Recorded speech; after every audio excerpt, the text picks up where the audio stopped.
Hello. Hello. Okay, perfect.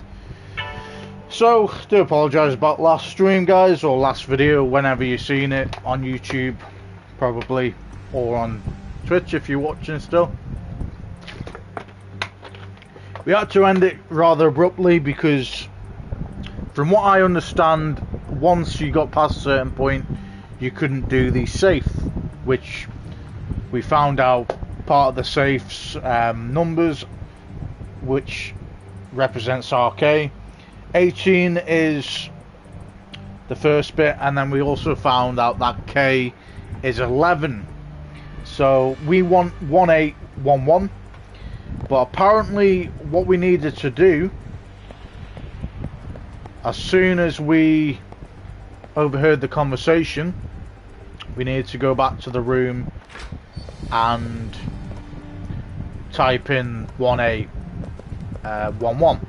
So we need to go back to this conversation again. What? I think I might know that. I overheard you said the numbers that are is. Okay, so we've already read this.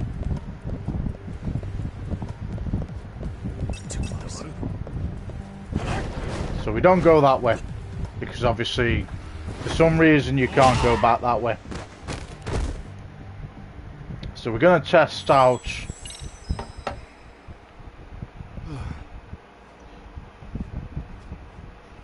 Sorry, man. We're going to test out our ways of getting there.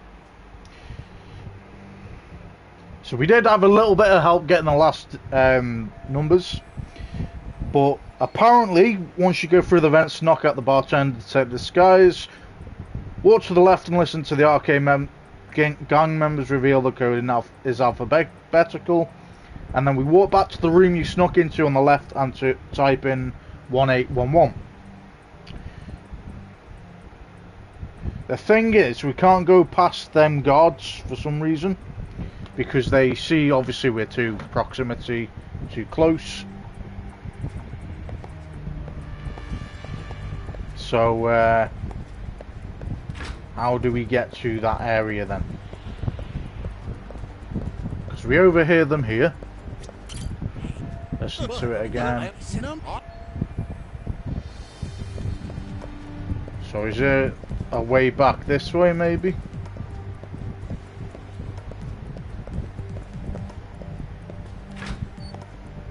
Do we go back up the fence?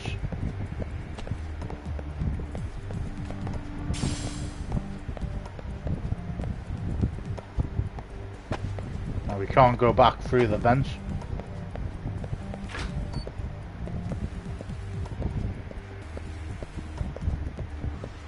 So how do we get past this area without being spotted?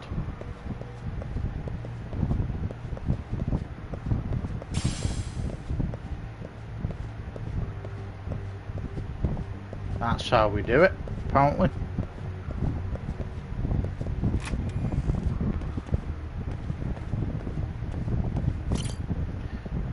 One 1811. Enter. Oh, it opened. We got some guard pants SS. Awesome. Right. So I'm assuming we would just go back the same way. Or do we go back this way?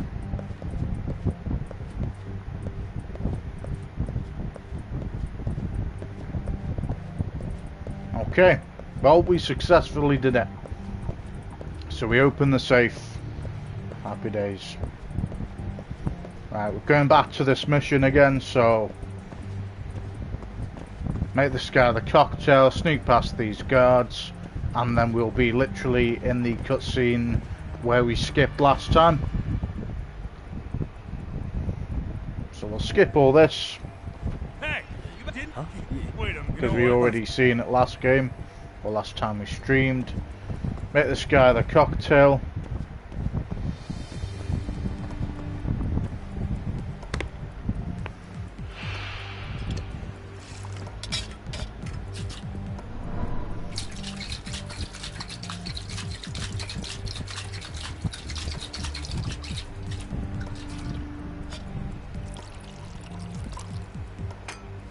there, sir.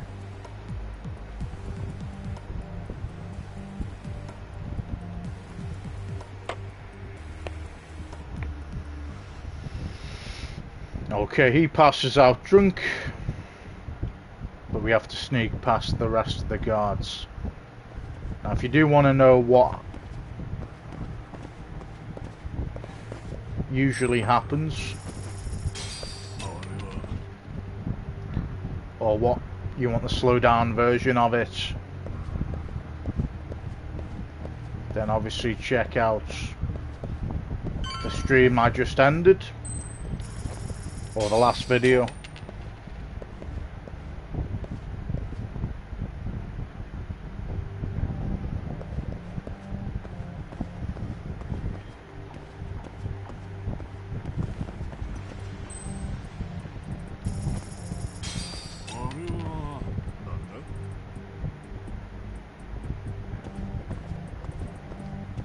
We take him down. Did it successfully first time this time. Good stuff.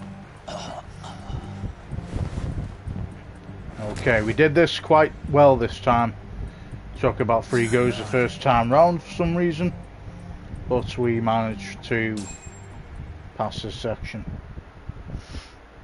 Okay, let's get to the cutscene. We don't have to end it this time. I hate to say it, Arkansas. Or skip it. I'm in a price bracket you couldn't afford if you wanted to. I'm not saying you need to call it quits on the detective gig you've got going, Kaito-san.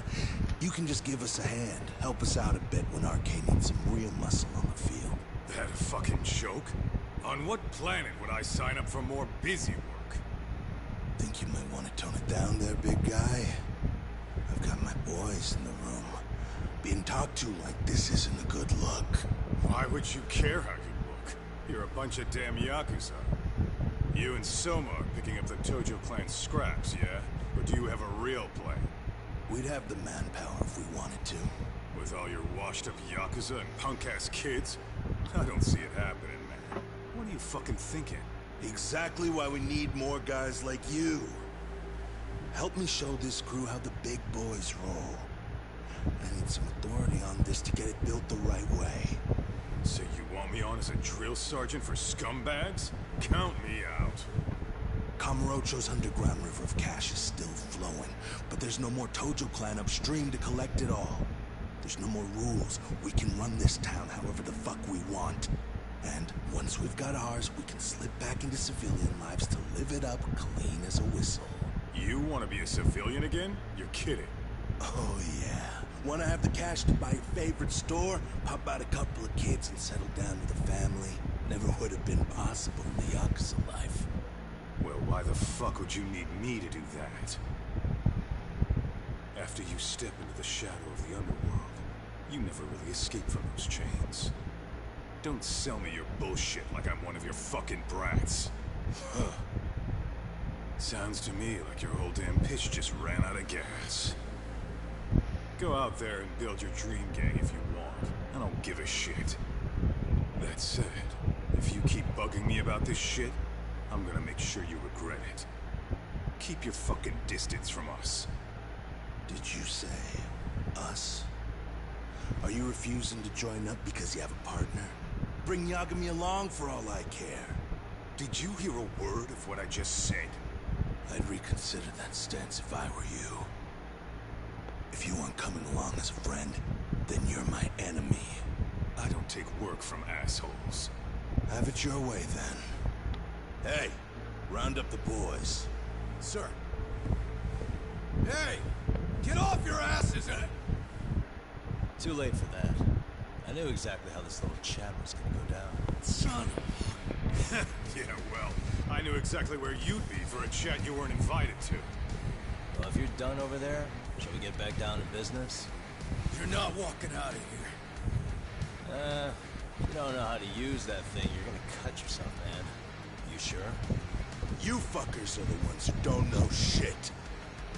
This whole damn town belongs to the arcade now, you know. Now the whole town belongs to you, huh? You fucking morons. You're gonna have to pry this town out of my hands! Right, and then we're back for the fighting scene where we had to end it. Let's go.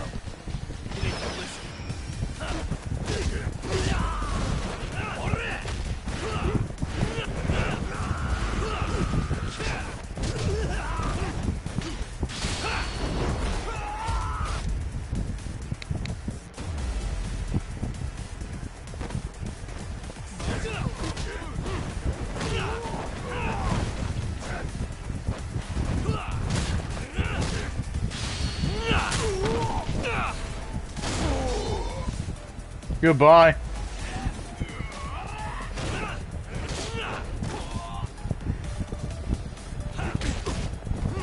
Nice counter, boy.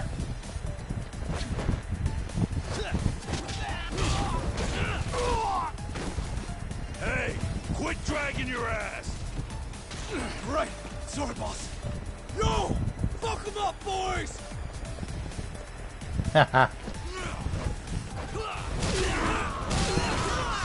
That took out about 4, 5, 6. You fucking snipe. You arsehole, dude.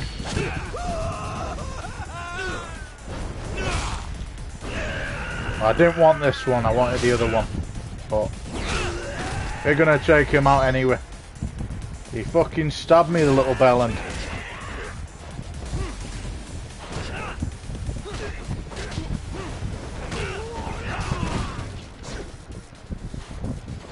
Okay, 2 can play that game.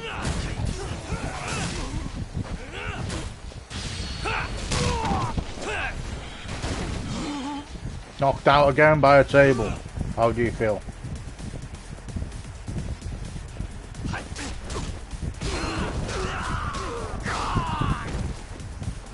Dumbass, you down already? No, sir. Come on, let's fucking do this! Give me a second.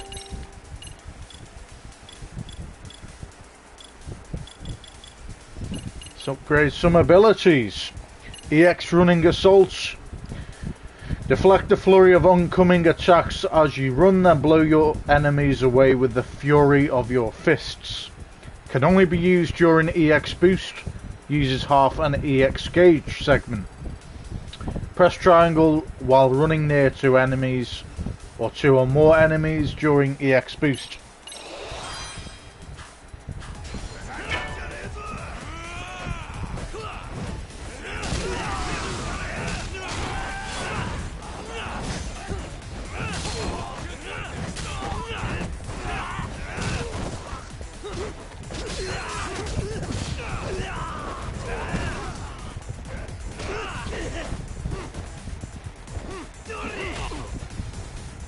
You fat cunt.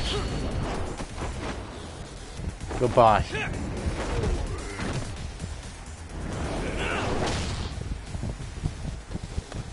Well, wasn't meant to go for you, but still.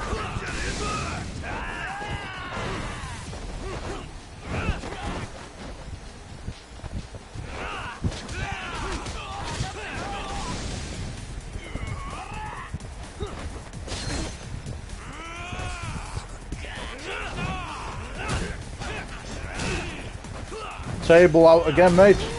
Goodbye.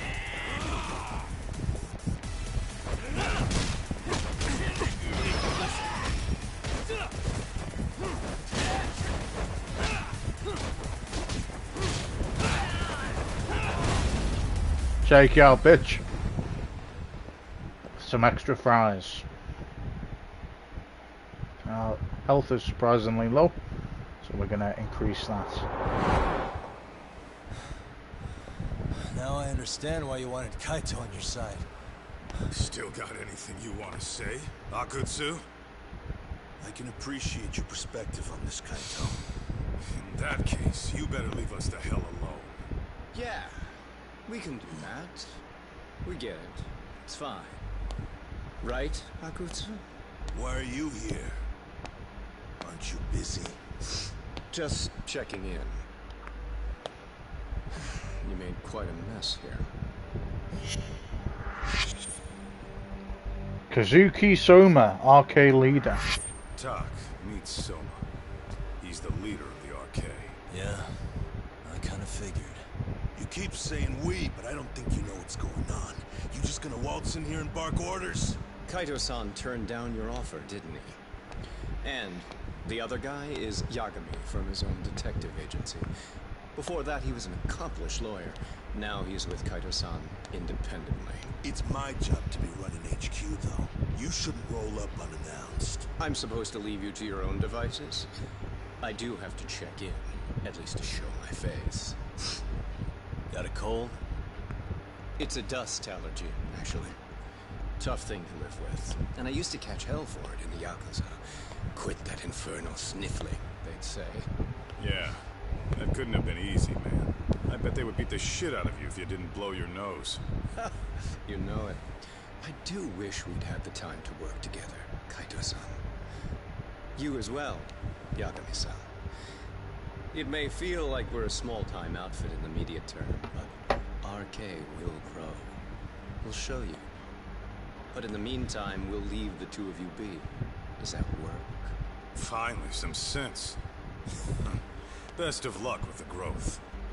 As the leader here, you need brains and brawn.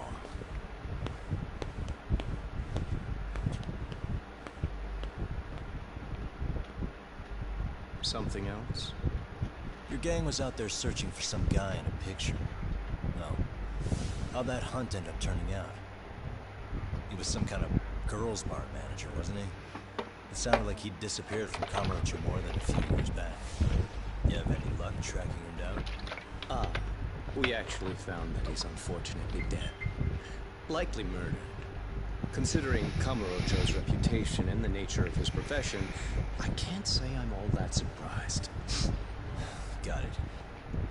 I guess I was just kind of curious. Always happy to oblige a detective.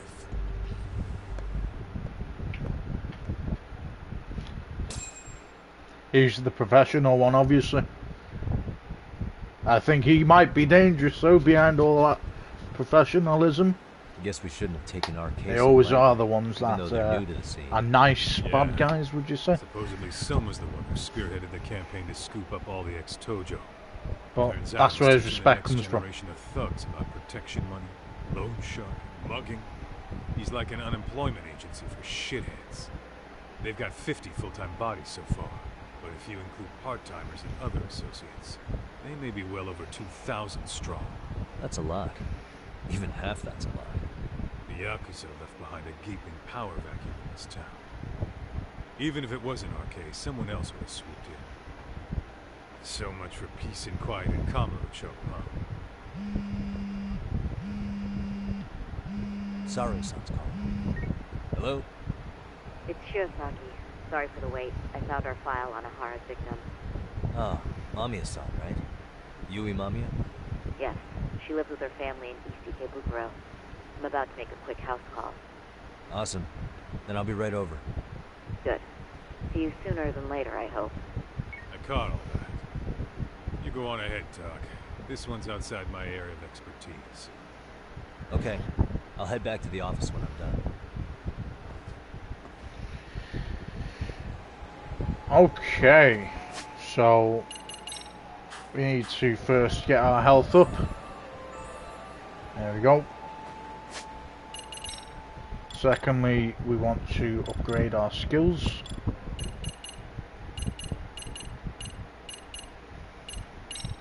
Guard reversal, counter attack immediately after guarding an enemy attack. Press X or triangle after an enemy attacks you while guarding. We are nearing that 50% mark now. 47%. Right, we don't need to do any other main mission yet. We are going to do some side missions because we haven't done them for a while.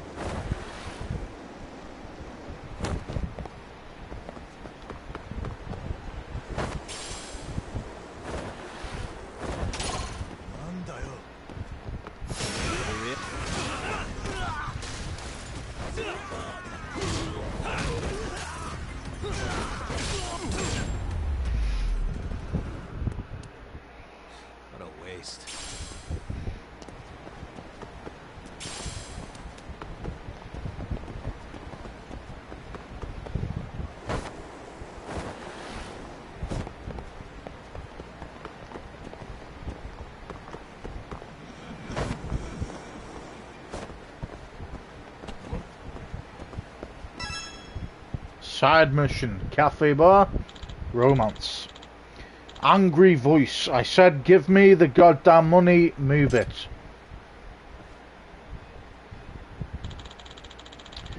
I don't have the code to open the register.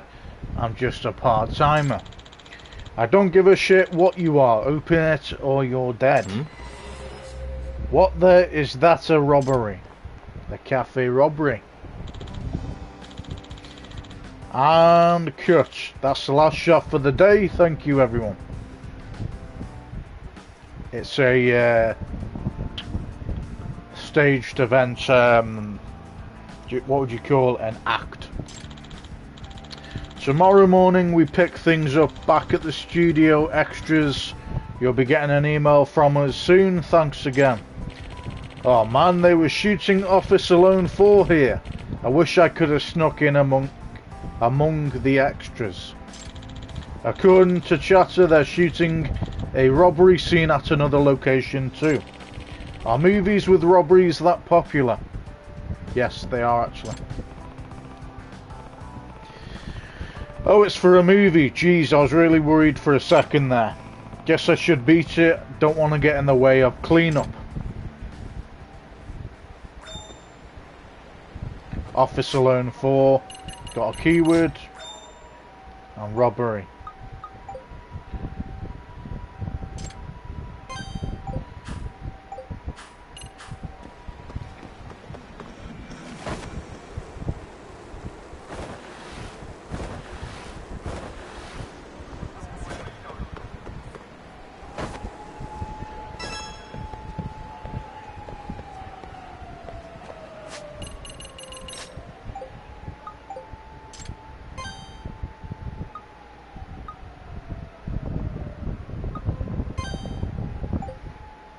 Come to think of it, I saw the end of that Office Alone 4 shoot myself. Anyone talking about it? Well, there it is. Perfect. I said give me the goddamn money, move it. I don't have the code to open the register. I'm just a part-timer. I don't give a shit what you are, open it or you're dead. What the is that a robbery? But weren't they shooting the same scene before? And they said they were done. What's this? Temporarily closed due to filming. Something doesn't add up. They were done shooting in that cafe on Tenkaichi Street. Why would anyone bother shooting identical scenes at different locations? I don't see any staff around. This is fishy. I should observe the storefront for a bit.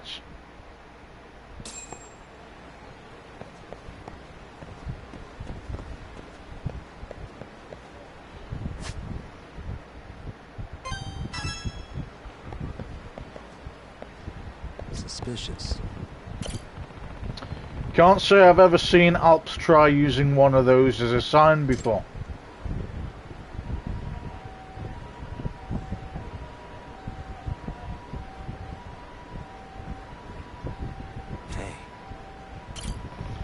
Wait, is that actually saying there's a robbery right now? I hope I'm just worried about nothing, but if I'm right about this, there's a real problem.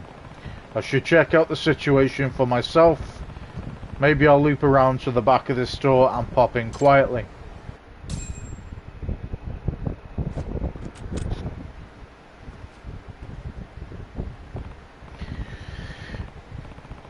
Damn!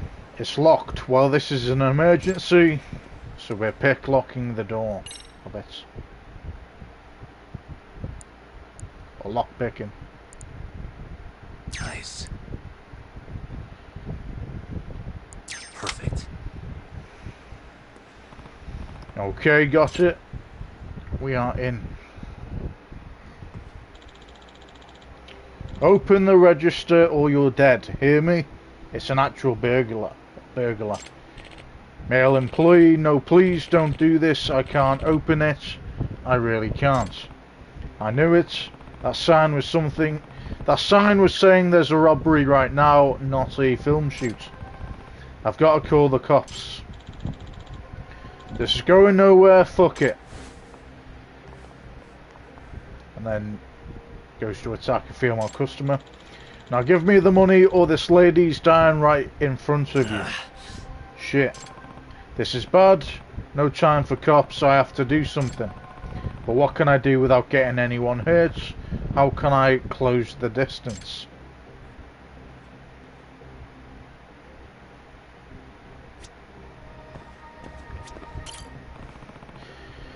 An Ono Michio outfit for promotional use in the Onomichi collaboration menu kickoff events. Guess that explains why it's here. Could this help me get close to the burglar?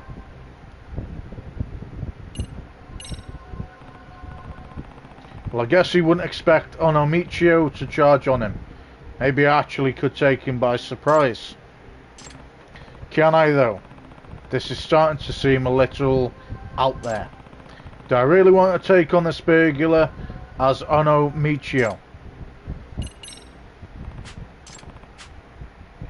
Alright pal, time to Michio Maker.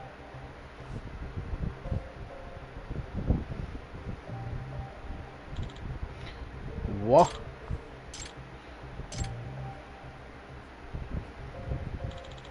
Did I see... Nah, why would I see a giant orange-headed dude standing there? That was close. I guess this costume's too distracting for me to approach him. I should look for something more camouflaging. Okay, that's fair. So many boxes, guess they all get tossed back here. Aren't they supposed to flatten them? This one's pretty big though. Maybe I can get in it and sneak up on him real slick like. Centre of gravity is pretty low. Feel like I can manage though if I don't make any wrong moves. Alright, time for some tactical cafe action. Whatever, just a box.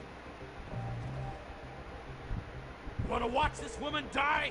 Open the fucking register! Someone, please!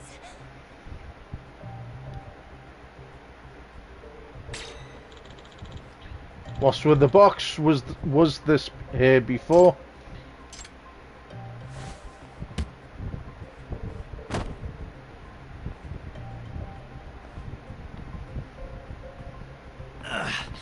Ah, shit. Whoa, what the... Almost had him, but at least he's distracted from that woman now. Are you honestly fucking with me right now? That's it, you're dying first. Guess this is how we're doing it. We have to beat them up. Can't be sneaking round, man.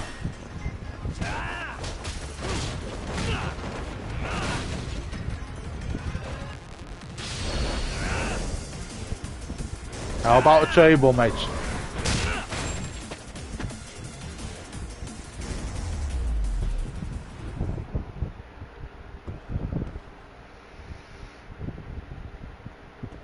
Hey!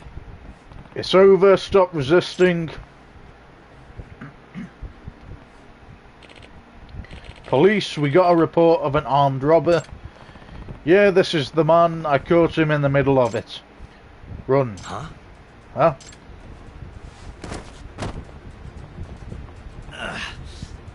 Whoa. Why did she push us? Seriously? Officer, that woman's partners with the robber. I'll chase after him, you arrest the woman. Huh? Oh, yes sir. Yes sir. Calling for backup, calling for backup. We don't need no backup, we're gonna run after the motherfucker. Hold up!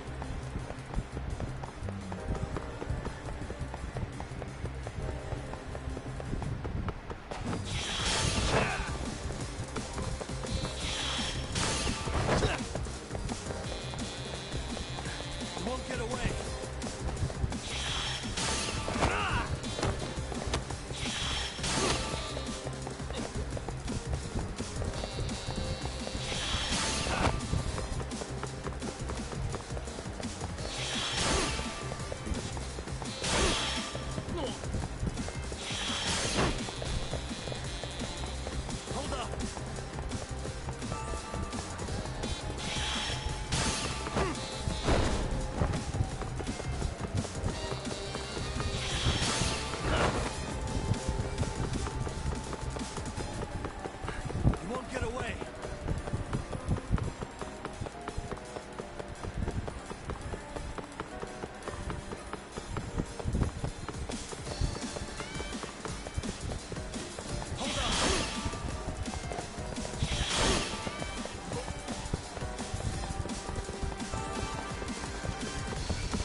Nice job.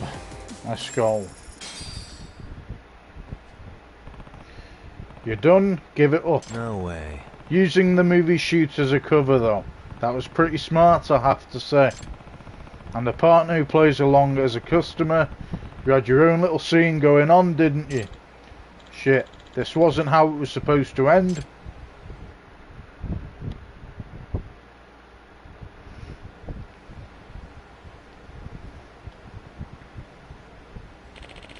Thank you for helping me. Thank you for helping to apprehend the suspect. Oh, no problem. I'm just glad no innocent people got hurt. Those two are a husband and wife team. They've been making a real mess all over across the country lately. They take advantage of different local events to commit crimes without raising much attention. Pretty clever, to be honest. So this time they exploited a movie shoot nearby. But it wasn't enough to keep them out of the clink. Thanks again. Oh, and the owner of Alps asked me to give you this. We got an extract recipe, smoke bomb tactic. Oh, thank you. I imagine they'll be closed for a while after something like this. Ah. Quite the opposite, actually. He said he couldn't wait to open the doors back up again once we were done with the scene. Oh. Wow, really? Well, I guess that's just Alps for you. Even an armed robbery isn't enough to shake them. I suppose I'd better get going. Right. Please report any other crimes you may see. I will do, buddy.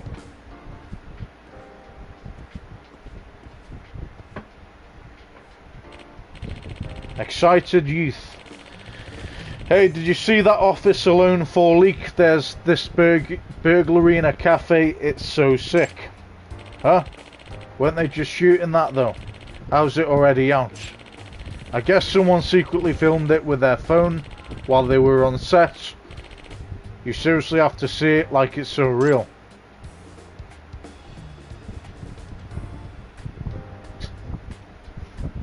Seriously? What? This angry guy catching the robber, is he the main character? Can't really see his face from this angle. Any idea who he is? I don't recognise him. Maybe this is his first movie. He's good at action though. If he's got acting chops, he might even have a decent career. I'll show you chops.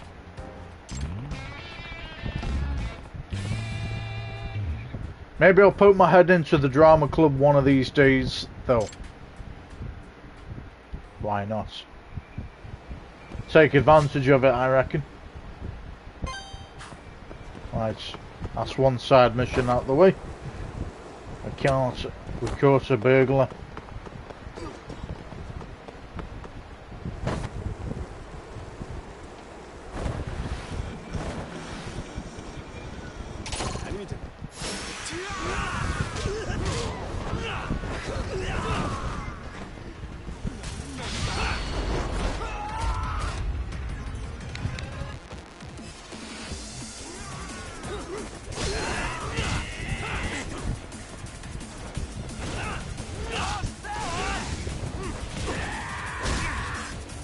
Nice move. Fair play to you. That was a nice move. Now it's my turn. Really, guys? See you later.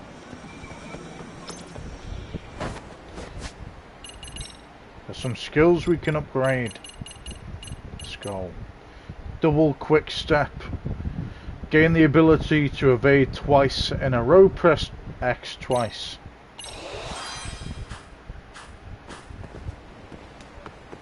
Alright, we're at another side mission.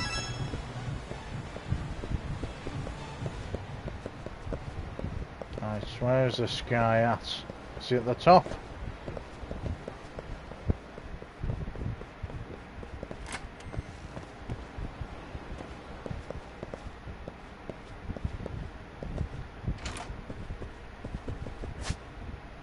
There it is.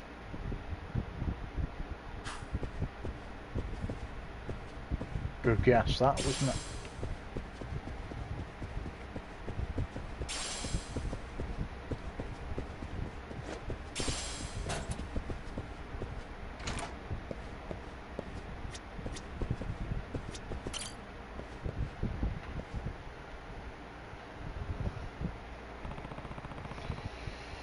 This is Kazuto Jimonji's office, so maybe it's him.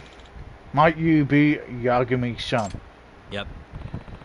Yes, Takayuki Yagami, and you must be...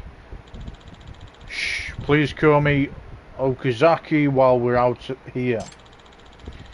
You never know who might be listening. Very true. Allow me to formally introduce myself. I'm Naruto Okazaki, that's my real name in fact. So this is the face of the masked writer. He's younger than I thought. Well then, Yagami-san, before we enter my workspace, I want you to promise me something. That you won't tell anyone what you're about to see. What I'm about to see. Very well, my lips are sealed. This way, please.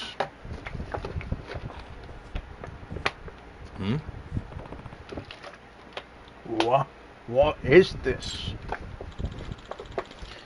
This is a true identity of Kazuto Jimonji. I'm not sure I understand. It's not one person, it's a whole team. All the works of Kazuto Jimonji are written by the 10 of us here, including myself. In other words, Kazuto Jimonji isn't one person. See what I mean? He's a group of authors. Huh? Wow, a whole group? Really?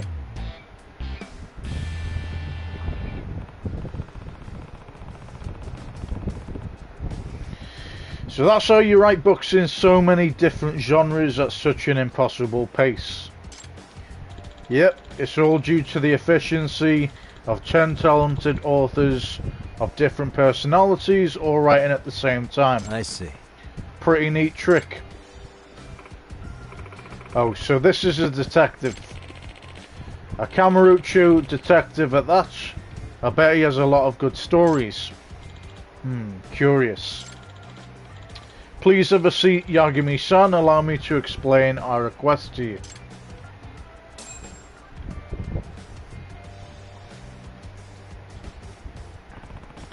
This is a real surprise. So many people all writing as one person. Yeah, I don't know of any other groups like us, that's for sure. But truth be told, each one of us is a failed author. I mean, we all had a publishing debut, but never any success beyond that. Each of us nearly gave up our pens for good. So how did you come to work together? How else? Through social media. I launched an online community and ended up attracting a bunch of failed authors.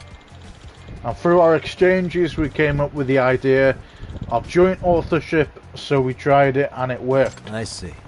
That's interesting, and I hear your first effort was a smash hit. Oh yes, it was a masterpiece that none of us could have written on our own. It exists only because the 10 of us worked on it together. Some of us come with the clever twists, some of us are good at dialogue, and some of us are awesome at building plot. Where each of us may be lacking in one area, together we can be a great author. By the way, still, it doesn't seem possible for 10 people to write a coherent book. Hollywood movie scripts are often written by multiple people. It just depends on how you divvy it up. Good point. What's more, by managing the workload of each member, we can each work on multiple titles simultaneously. So as long as you do it right, this unique creative process ends up pretty productive. Exactly, I doubt any writer could do what we're doing. And I'm in charge of managing the members' schedules, which is something I'm great at. I used to be an editor, you know. A former editor. Well then, time to ask some questions. Ask about the stolen ideas. I heard that some of your ideas were plagiarized. What can you tell me about that? Okay, so it was about half a year ago. We were in the midst of publishing a manuscript we just finished. A new mystery novel came out and it immediately became a hot topic because of this one trick which was depicted in the story. And thing was, it was nearly identical to the manuscript we were polishing. In other words... So another author beat you to the punch.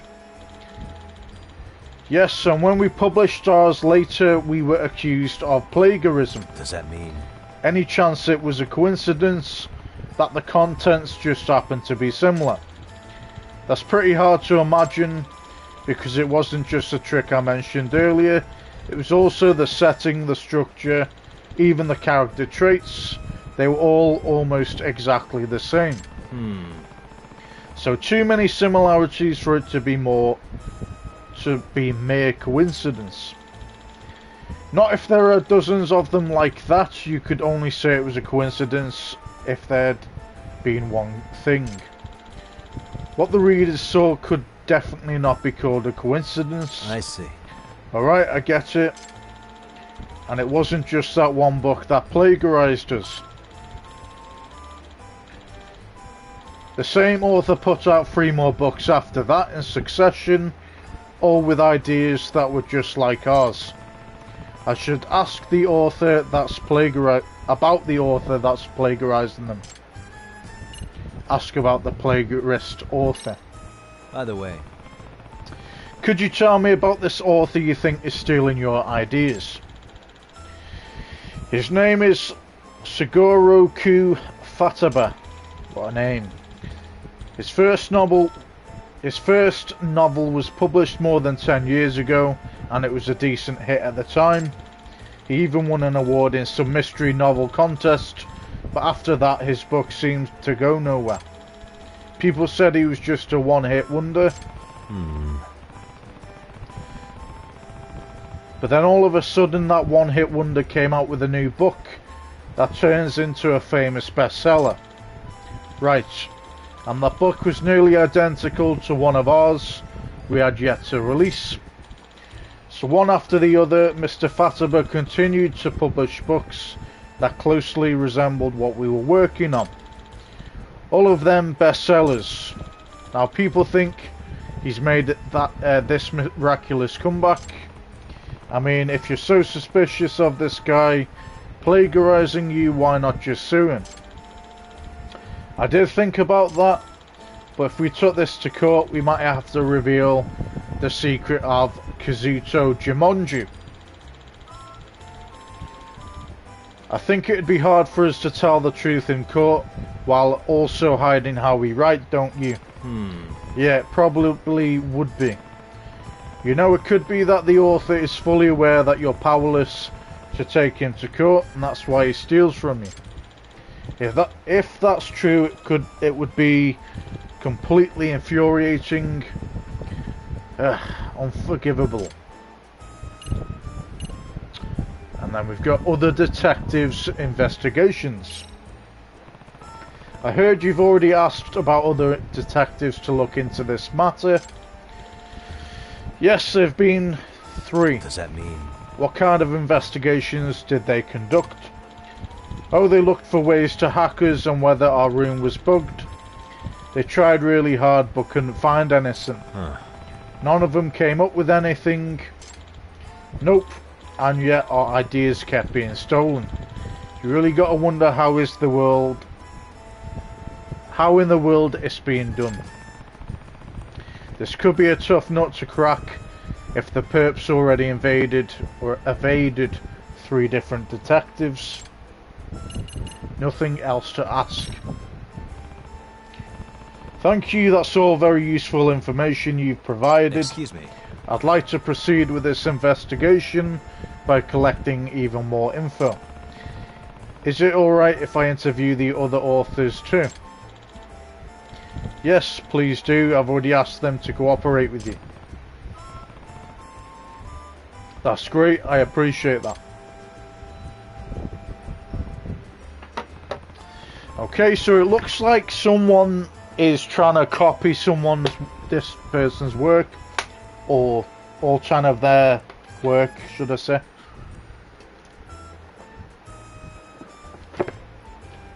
And every time they go to claim copyright against him, The person that keeps doing it is very good at hiding it and going about it.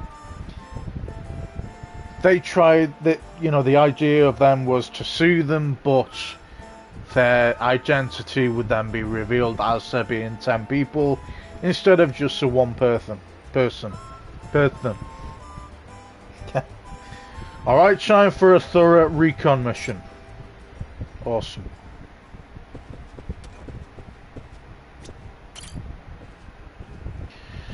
Excuse me. Hey, excuse me, I'm a detective. Name is Yagami. Can I ask you a few questions? Got Hojo. Oh, Yagami-san, Okazaki-san told me about you. I'm Takashi Hojo. In the world of Kazuto Jumonji, I do the science and military research plus security for the office. I'm Ayame Sato, or Sate, how would you say that, Satu? I research Western mythology and civilization. You might say I'm the fantasy buff too. So we got Tojo and Ayame. I think his first name was Tojo or Hojo. Hojo and Ayame. You're here to look into any spy activity, aren't you, Yagami-san? We've been taking measures against spies ourselves. Yeah, what kind of measures? We set up a hidden camera to catch anyone who tries to sneak in. We actually already had a security camera, but we felt one wasn't enough. Good plan. Security is fantastic.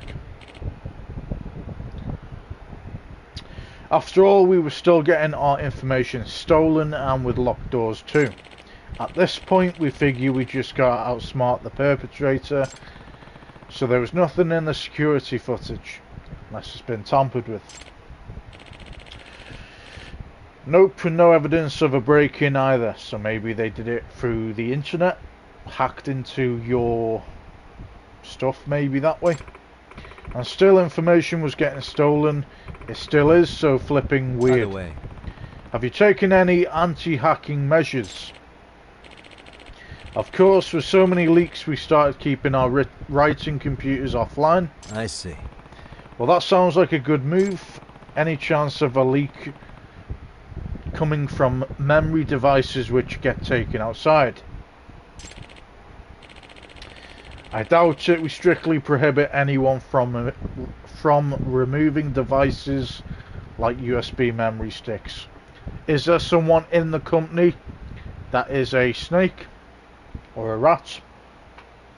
That's also an idea that could be said, because if no one's breaking in and your computers are offline most of the time, or you set it to offline, then there can only be a inside person that is trying to be a snake or a rat, I reckon. I remind people of that all the time too. I haven't gone so far as to search their bags though. I don't feel the need to do that. At the end of the day, we trust our members. See, that's where I was coming to. No chance of information being leaked and a low chance of any burglaries. Okay, thank you for your cooperation. Okay, we've got these people over here. Excuse me. Excuse me, shaggy-haired young man. Hello. This is going to be a masterpiece. I'm a genius. Once Manabe-kun gets into the zone, he can't hear anything. Talking to him right now won't do you any good. Oh yeah. He's so skilled at fleshing out characters, he just really breathes life into them. The sky is going to be awesome, and he'll provide a foil to the protagonist's weaknesses to boot. Nice. Who knew the hero had this side to his character? It's like finding gold in the river. He does look absolutely full of life while he works. honestly, he's a character himself. But to be unable to hear anything, that's another level of focus. It could also be a way to avoid detection. But we'll find that out, won't we? Excuse me. Can I ask the rest of you some questions? So we got Mikuru. Ooh, Mr. Detective on the prowl. I'm Mikuru Machiyami, by the way, author of many a cell phone novel. You know, books originally written on a phone. Yagami. Oh, interesting. I'm Takayuki Yagami. Nice to meet you. I'm Takara Ayuhara. Very catchy name, Takara Ayuhara. I may not look it, but I used to be a screenwriter for the Dunce, the period drama. Yeah, I wrote episodes 5 through 7. You remember that priest joke? Nobunaga tells Wally Ayuhara-san, maybe let's save the tour of your career Menutai for later, and that is Nishimuru. I'm Makoto Nishimura. And since we're sharing, I was mostly a light novel author, so you're here to ask us something. Well, yeah, I'm a detective, buddy. Yep. I want to know if any of you have seen anything suspicious. Anything suspicious? Nah, I can't think of any. Me neither. Well, actually, there is one thing I noticed. I think Mikuru-chan changed her shampoo recently. Huh? Excuse me? Could it be you found something special, Mikuru-chan? Okay, I'm going to stop being so cringy, but if I was actually saying some of the dialogue on here, like, say for an example, when they do the laughing and it's going he, and shit like that, I'm not going to do that, you know, because it is a bit stupid, isn't it? But I was giving you an example, that's why I don't do that kind of part of the dialogue. Ayuhara-san, please enough with the near sexual harassment. Hey, by the way, is this a meeting space for you all? Yes, it's a nice place to get refreshed, especially because talking to young women can be so exhausting. I wish you wouldn't talk about the space like it's some cabaret club. Or cabaret club, however you say it. We happen to use this space for actual purposes like idea meetings and yes, even some random chit chat at times. That's so true, we do lots of amazing brainstorming here. I see. Okay, so you all bounce ideas off each other in here. Oh yeah, Kazuto Jumonji wouldn't exist without those brainstorming sessions. We share our ideas, we play to each other's strengths, and we polish everything up for each other. In fact, we were doing that right before you started asking your questions, and we'll go right back to it when you're done. By the way, by any chance do these brainstorm sessions take place at the same time every day?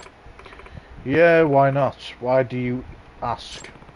If details of your work are being discussed, those sessions are a chance for someone to eavesdrop. Like I said, could be someone on the inside. And it would be even easier if you guys meet at the same time daily. You've hit on something there. What a deduction. One that I'd deducted myself. I've always thought this place is bugged. Now you've got that as well. There could be some kind of device that someone has planted there, like a caretaker or something.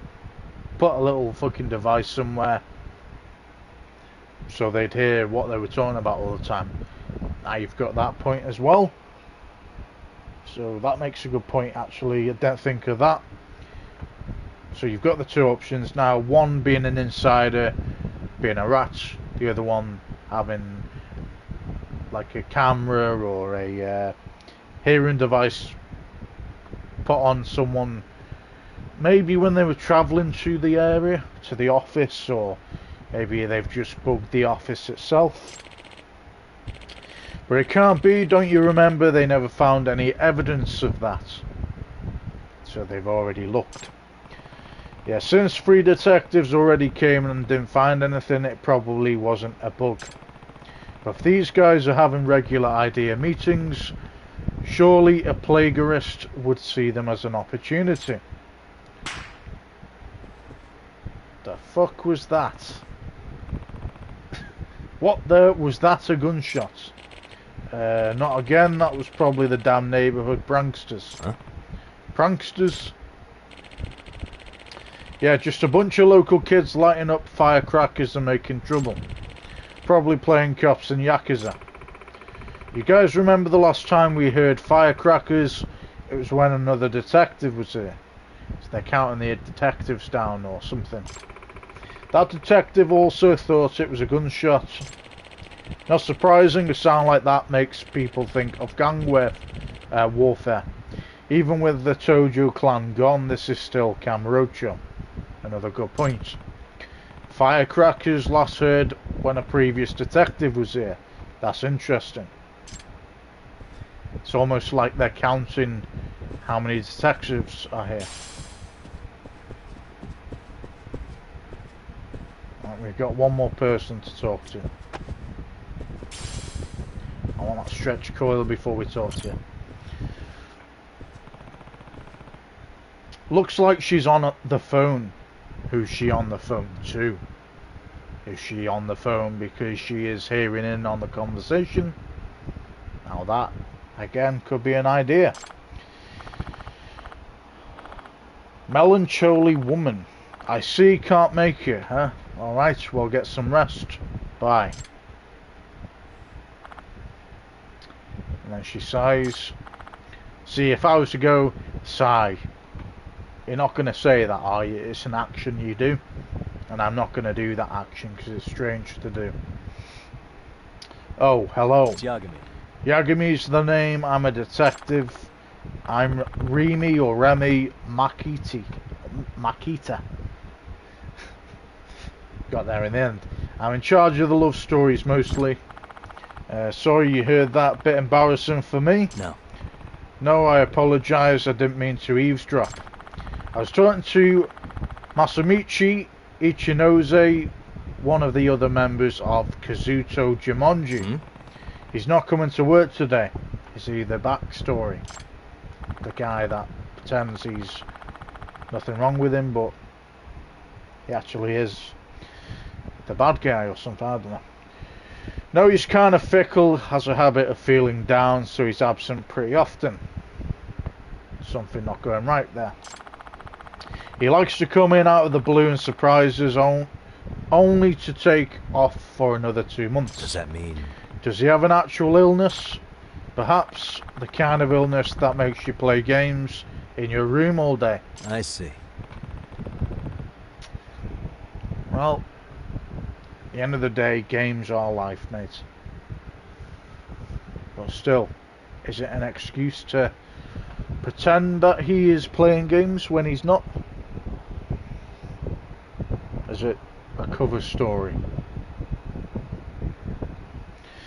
I see that sounds difficult to deal with, just like my fringe.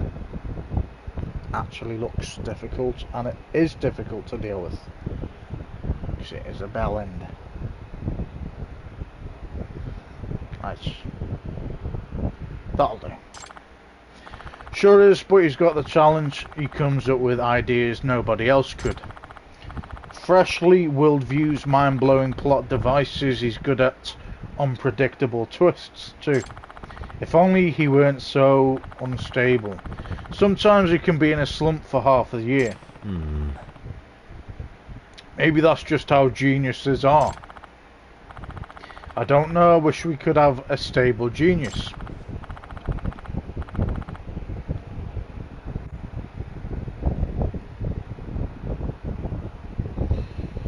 Looks a little bit more normal now. And say it's perfect, but it looks more normal-ish.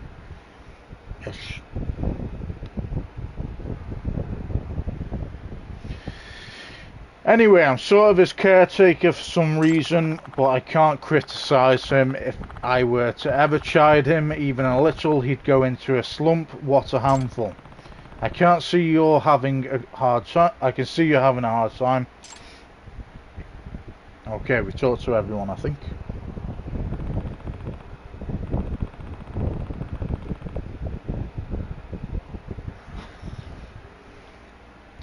I think that's all of them.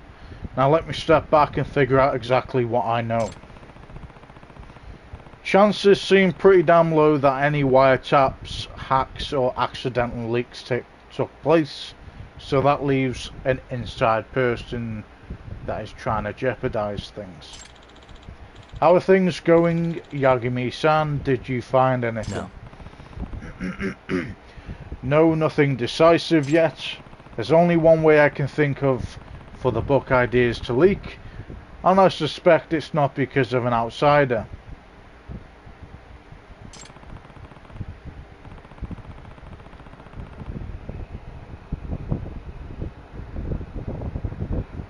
So it's an insider then. That's what I kept meaning to say.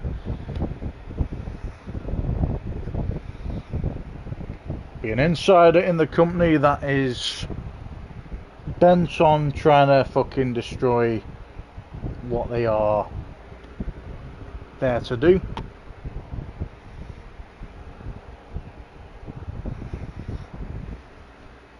That'll do. That actually looks normal now. But should I tell Okazaki-san? I'd be careful. It would be careless of me to make claims without any evidence. Good point. Either way. Okazaki-san, are you sure there's only one member absent today? I see only 8 people here. Oh really? Who's missing? I think Sanada-kun went up to the roof. Yeah, it's him, alright, because I don't see him. Okay, so he went up to the roof. That's fine, I'll talk to him later. Was he the one that sent the noise, made the firecracker noise? So okay, we need to go to the rooftop then.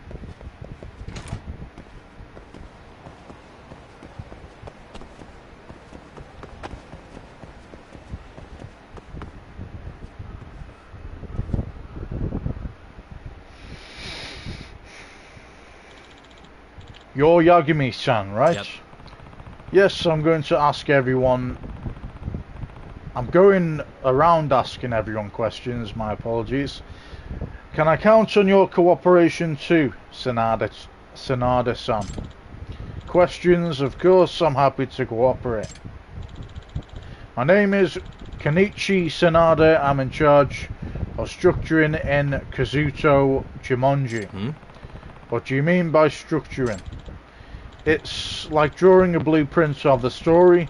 I make adjustments to the ups and downs of the drama, and I set up the foreshadowing. I kind of understand, but not really. Okay, for example, changing the order of the episodes or making a character's backstory stronger. Little tweaks like that can make a big difference in how fun and readable a story is. That is a good point. So my role is to keep a bird's eye view on the whole story, to analyse where we can make these improvements. I see. Okay, I'm starting to get the idea. Either way. So Sanada-san, have you noticed anything suspicious around the office lately? Suspicious? Actually, yes. Huh? Oh, really? Can you tell me about it?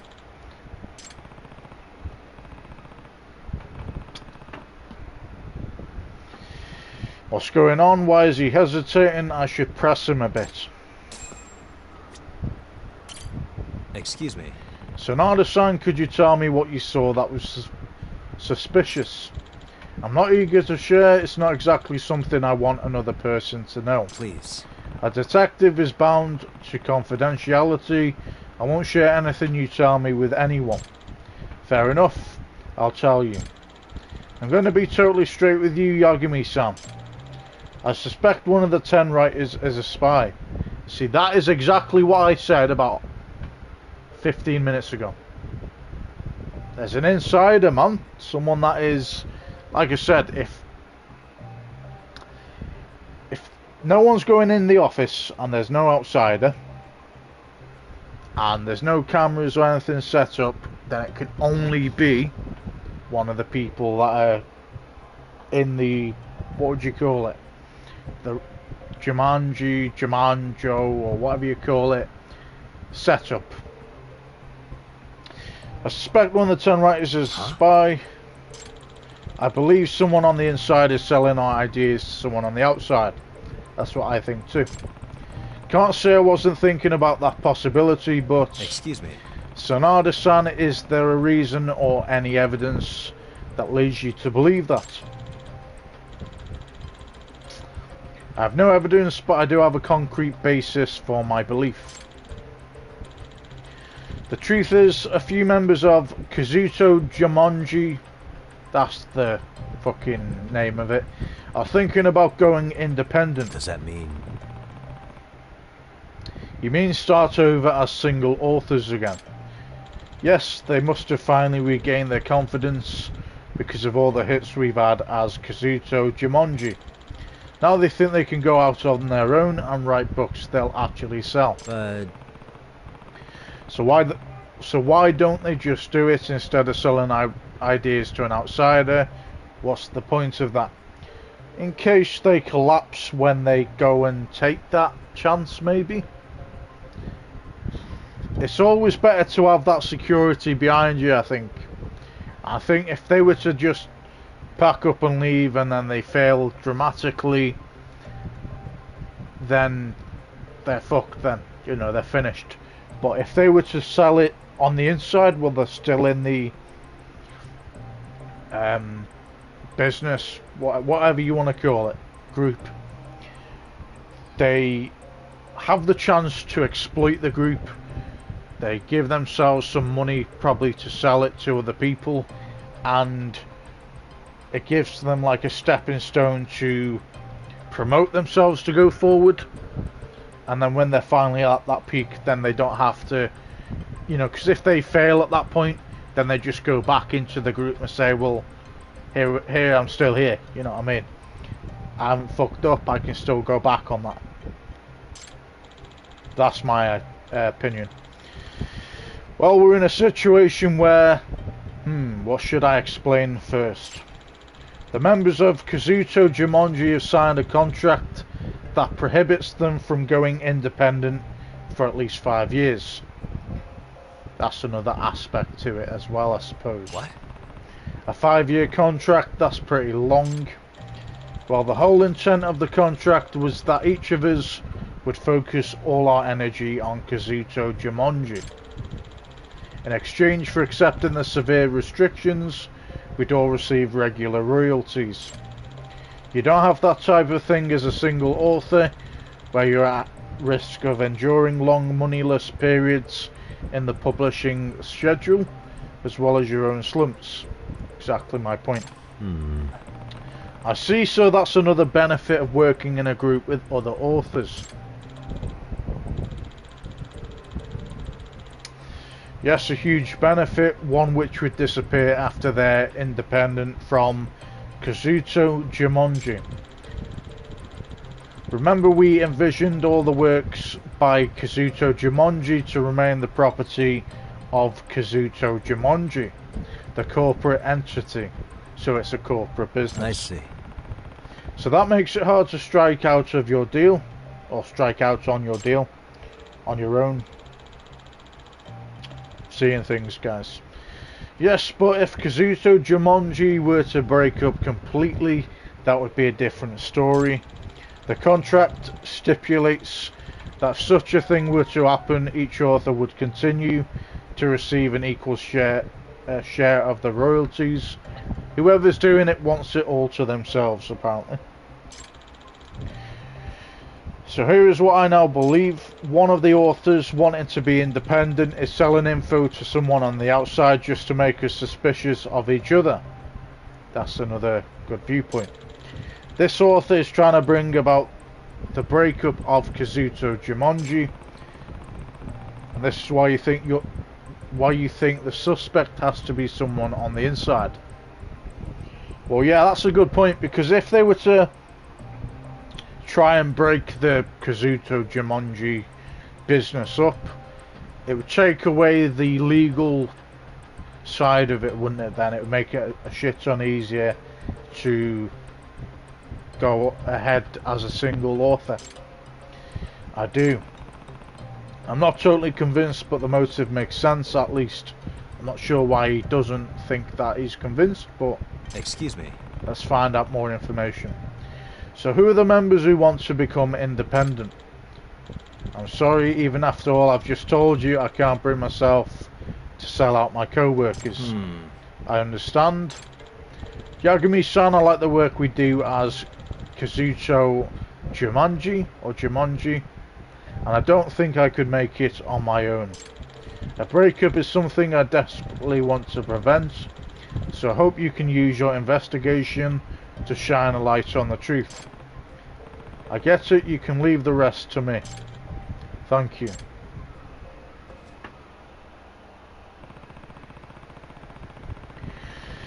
The issues are pretty complex for this little group of authors known as Kazuto Jumonji.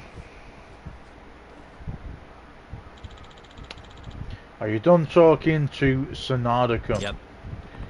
Yes, we finished up just now. You know, Yagami-san, there was one thing I neglected to tell you. It might turn out to be nothing, but tell me something trivial could turn out to be a clue in the investigation. Well, it's about an odour. An odour? Yeah, the authors have been complaining about a strange smell lately. It wafts in from nowhere and then suddenly disappears before we can track it. Does that mean... What sort of smell is it? A rotting corpse, probably. Oh, no, look. I would say oily. It smells like oil. Almost like if you left out some meat for a while, that kind of oily, rancid smell. But it never comes during meals, and there's never trash or anything on the floor, so we just don't know where it could be coming from. Yeah, pretty puzzling. Sorry, this probably has nothing to do with your investigation. No. No, all hints are valuable. I'll start paying attention to any smells in the air. We could bring our dog, maybe? Or is he limited to the other district? Hope there are more good ones than bad.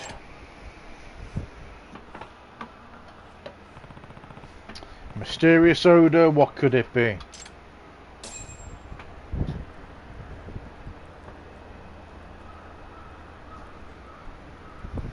Head back to the office. Okay. So we're going back down to where we were.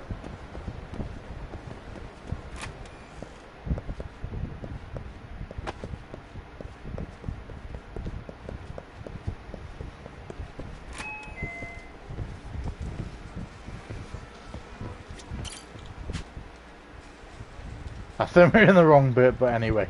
Lullaby Mahjong Cashier. Hey there, something you'd like to ask? Oh, Mahjong, or however you say it, is a game, apparently.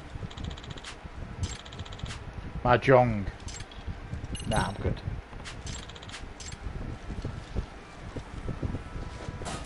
Yeah, it'd be like a Japanese poker game. Looks a bit like Jackie Chan, this guy, though. Yeah, looks a lot like Jackie Chan. Right. So we want to go a floor down, I think. Yep. Please feel free to look around the office. I already told the authors to keep out of your way. Okay. Alright, time for a good look around. The most interesting location is the meeting space where they exchange their ideas.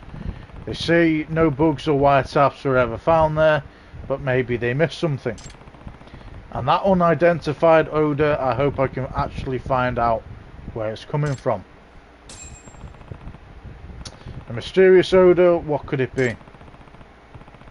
When it comes to smells, I know just who to call. Hey, we can bring the dog here then. It's pretty cool.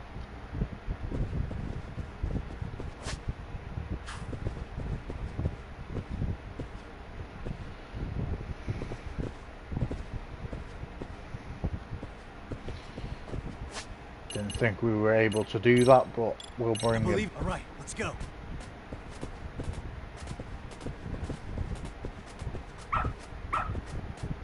Good dog. Very good dog. Hmm? What are the cigarette butts bothering you? Excuse me. Okazaki-san, you allow smoking in this office. That's rare these days. Yeah, some of the authors say they can't come up with ideas unless they smoke. They're smoking weed, probably.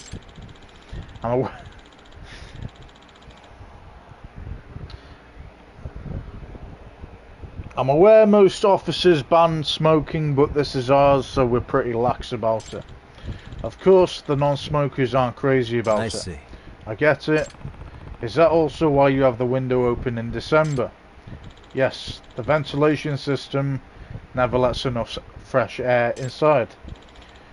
Mikuru-chan, the young lady, opens the window at the start of every meeting, and then the authors smoke while we all talk. What does that mean? But wouldn't your voices leak outside? Isn't there a risk of someone overhearing? I doubt it. I mean, we're on the 3rd floor. Besides, we're not that loud, and the next building over is some distance away. Wow, he really doesn't worry about that. Okay, I think I'll look around the windows. Anyway. Alright, let's go.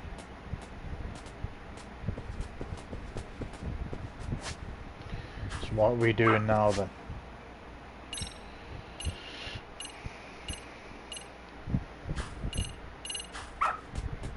Attaboy. Examine. What is it, boy? Something nearby. Okay, let me see what's going on. What the? What's this? Looks like animal fur. Why is this here? Because they've put a... they could have chipped... Not chipped, they could have put like a device on an animal, like a listening device. So they are... When this animal comes here each time, it could obviously detect, and you know, you can hear the conversation.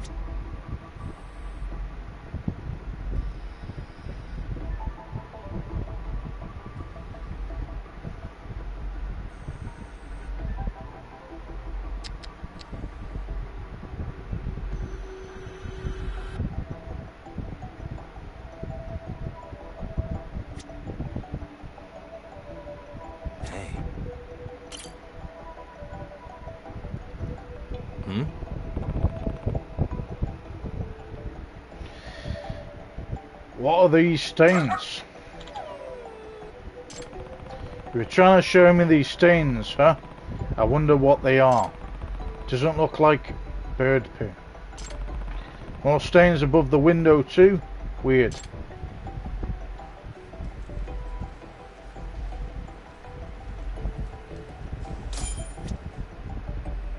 It's the people above us, isn't it? Where I accidentally went into. Where they're playing poker. What were you thinking? You're not supposed to take data home. But we're closing in on the deadline.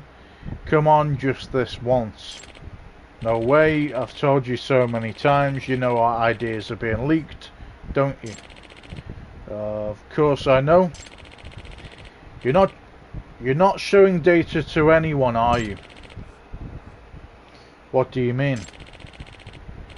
You were saying the other day how you can make it on your own now. What? I don't want to believe it, but Come on, you two, stop arguing. Yagami-san, looks like your fears have come true, Sanada-san. The authors have all gotten suspicious of each other. I haven't been able to trust them myself. Maybe the perpetrator really is among them. Among us, even. In any case, there's no more time to waste. I'll have to speed up my investigation. There are two strange pieces of evidence I found. The animal fur and the smelly stains. The smell is really strong too. Maybe I should get Rampo to sniff out its source. Alright, let's go.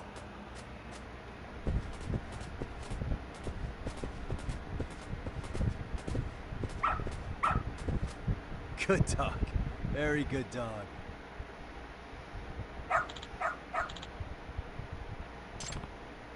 Huh? Does he want to go outside the room? Yeah, it's going to be the building above us. You want me to go to the rooftop? Is something up there? Okay, maybe it's above them. I wonder what it could be. Only one way to find out. I didn't know you could bring Rampo to Kamurocho. This way, huh?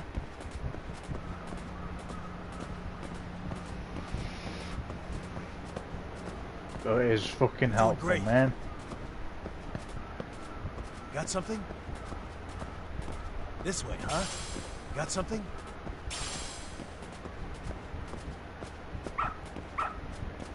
Attaboy. Ah. What's this? A cat food can. What's this doing here? This must be what caused the stains at the office. And those stains could be emitting the smell. Or emitting the smell. Sanada-kun, do you suspect your own teammates as well? I think there is a possibility, or rather it's the only possibility left after the process of elimination. What are you saying? We shouldn't keep turning a blind eye, Okazaki-san. We should confront the facts and expose the perpetrator before Kazuto Jumonji implodes from within. Now, I could be wrong about this before we go any further. We're going to find out anyway. At first, I did think there was an insider that was trying to, what would you call it, get all the information themselves, get the money themselves. Like he said, you know, if the group disband, then whoever wants it to be done wouldn't have any legal action. They'd have all the process of it themselves. They'd have the legal name of the company probably for themselves as well, and that person would be called Kazuto Jumonji, and he'll claim it as just, or she'll claim it, he or she'll claim it as whoever this masked writer is. But after this little bit of information, it almost comes to the point where whoever's trying to do it might not actually be a member of the inside group. It could even be an outsider that's trying to break this group up, because they're either jealous, or they're trying to get the information themselves, or they're trying to steal their projects, and they're getting a cat or an animal, because they've obviously got cat food there. They've probably put like a little micro phone on the cat or something, and the cat obviously is being fed every day, or so it looks, and that area at the top of the roof is like it's like a pipeline down to hearing what the company are talking about, would you like to say. So you've got either or, I think it's either going to be an insider, which I thought it was like about half an hour ago, or it could be an outsider that is trying to break the group up for their own reasons as well. Right, we carry on. Sanada-kun, are you saying... Oh, Yagami-san. Sanada-san, I think you can hold off on your big confrontation until you hear the results of my investigation. Huh? Did you find something? Mm-hmm. Yes, I think I figured out the suspect's unique strategy. Really. The two stains in the office, the animal fur, and the can of cat food. The window that always opens during their idea meetings. And then there's the reason detectives couldn't find any wiretaps or hacks. If I combine all of these things together, I've got enough evidence to expose the truth. I'm gonna deduce the suspect's identity and how they did it based on the evidence. Firstly, the method by which the suspect was stealing information was listening device, I reckon. Probably the suspect listened in. I understand your brainstorm sessions take place at the same time every evening. So if someone were to use a listening device precisely at that time, he could steal your ideas for his next novel. Wait, hold on. There weren't any bugs. That's right, Yagami-san. Remember, 3 detectives came and couldn't find one bug. Did they not bug the cat, maybe? I don't blame them for not being able to find it, because the bug only showed up when it was needed. It showed up a listening device. Yep. Yes, the suspect thought up an ingenious way to bring it in here. You see, the key to solving this mystery was the marks left at the office. Marks. Those marks tell us how the suspect was calling his bug.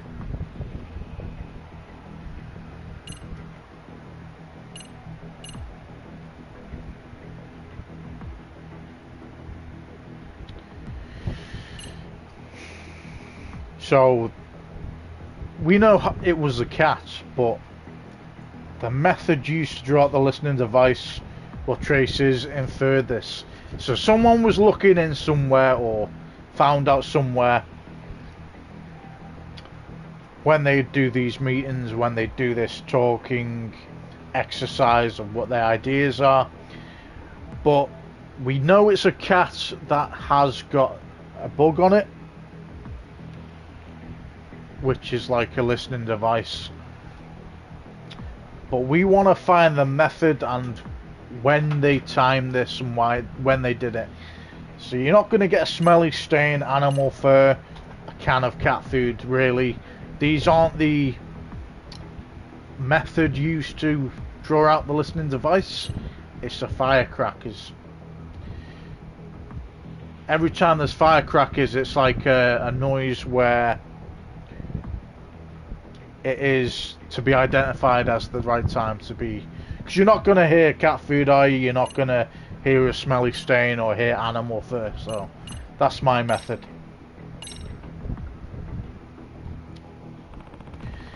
It's the sound of firecrackers. What?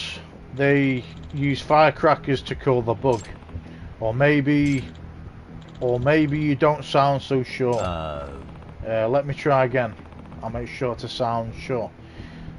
How the fuck would they...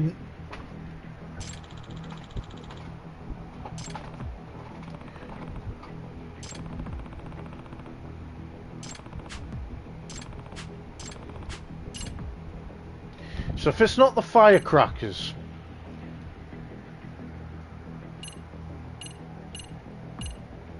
You can't hear a smelly stain or animal fur though, or cat food. We'll go with the cat food, because I really thought that was obvious then, to be honest. Unless I've read it wrong. Okay. There were strange stains outside the office window and they smelled like greasy meat. Outside the window. I wouldn't know what those were. Luckily I found the source of the smell in a corner of the rooftop.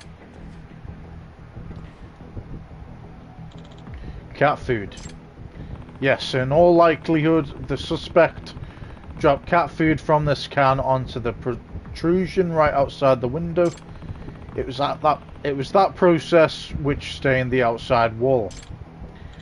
So you're saying this can of cat food is what caused the bug? Actually makes a lot more sense now. They didn't call...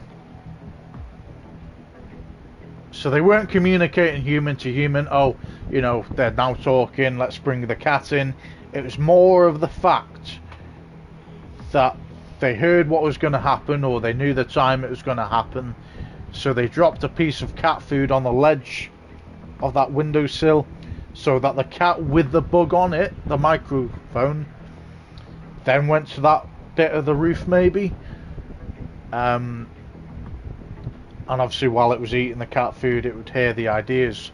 But wouldn't you need a shit ton of cat food to hear all the ideas at that point? Because, you know, cats eat cat food in like 2 to 3 minutes, don't they?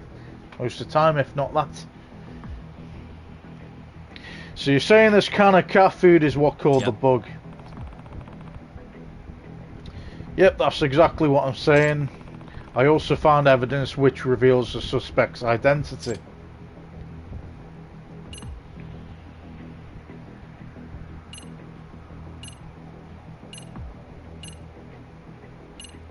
Animal fur, because it was a cat.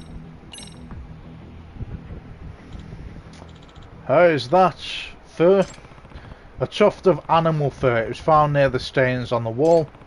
This fur is most likely from a cat. A cat? Are you saying a cat was spying on us? Yep. Yes, or more precisely, a cat wearing a wire. Exactly. Are you serious? And that's how they were listening in on our idea meetings. Yes, I know it's hard to believe. Come meeting time, our suspect would carry the cat up to the roof and drop cat food right outside the window. Then he would release the cat and direct it to head towards the food. Wait, hold on. Do you really think a creature as apathetic as a cat could be baited like that? No. I do. No? Maybe the owner kept the cat hungry beforehand so it would leap at the sight of food. That's a good point. Ah. Yes, that might do the trick. Cats are snooty, but not so snooty they can ignore real hunger.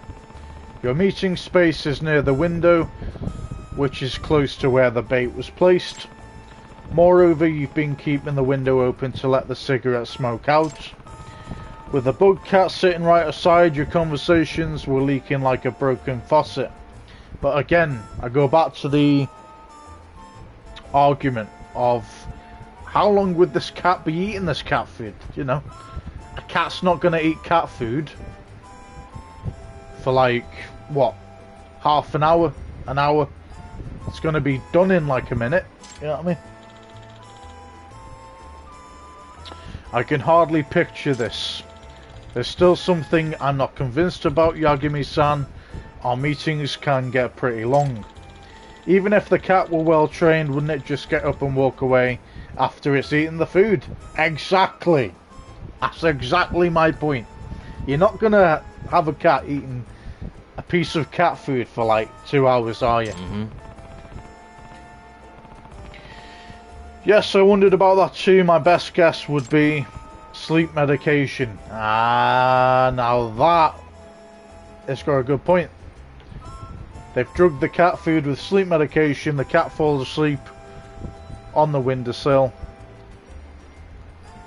and the wire is still obviously connected to it to hear the conversation. I was gonna say, but if it's been drugged, that makes a lot more sense. Sleep medication. Yep. The owner might have spiked the food with sleep aids. I've heard you can ask a vet for a prescription. You really think the perpetrator would go that far? Yes, sure. You think he could have just hung a listening device from a string or something? But think about it. A device on a string will eventually be seen, but if someone just sees a sleeping cat, who would care? You have a point, nobody would even think to shoo a sleeping kitty. It's a weird trick, but it's simply a new and highly effective way of hiding in plain sight. So I don't think it's actually a weird trick. I think it's very clever and very well put together, to be honest. Because if you're doing something like that, that's dedication, mate. Now, having said that, if a detective were to come and investigate, the suspect would still want to keep the bug from being found. And if the cat were just outside the window, it would set off the detective's bug detector. Right. And yet the bug detector was never set off by anything, let alone a cat. We even had a detective come in immediately after an idea meeting once. How could it never have been found? Yep. Our suspect probably had a way to chase the cat away if needed. And I believe he did that even today in the time that I've been here. What? So maybe they used a firecracker outside the window, that when a detective was around, that could be a way of scaring the cat off, maybe? Or to use the scare away method of the cat. The measure taken by the suspect to chase away the cat. Firecrackers. While I was interviewing everyone here, I heard firecrackers go off outside. I understand they went off and surprised the other detectives who came here before me. That's true now that you mention it. Whenever a detective showed up, the suspect set off the firecrackers to wake up the sleeping cat. Ah. If the cat can be put in a shallow sleep, by adjusting the medicine dosage, it would certainly awaken and hide from the noise. That's true. I used to take sleeping pills myself, but I was startled awake by an earthquake alert. In other words... Now then, all this leads me to the following conclusion. The suspect was someone on the outside, I reckon. Now that we've got that information. The suspect was someone on the outside, because anybody on the inside would be able to obtain information without the need of a bug. Sure, that makes sense. Are we in agreement, Sonada-kun? We are. The suspect had to be near this building as he spied on you. He had to be able to chase the cat away with a firecracker.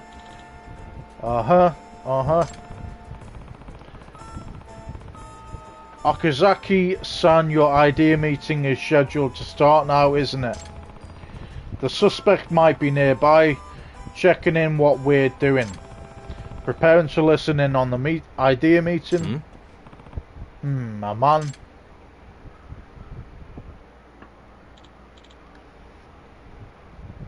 Oh shit.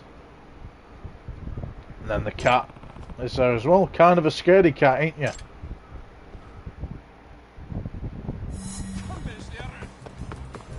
So we're chasing the cat who the guy who drugged the cat.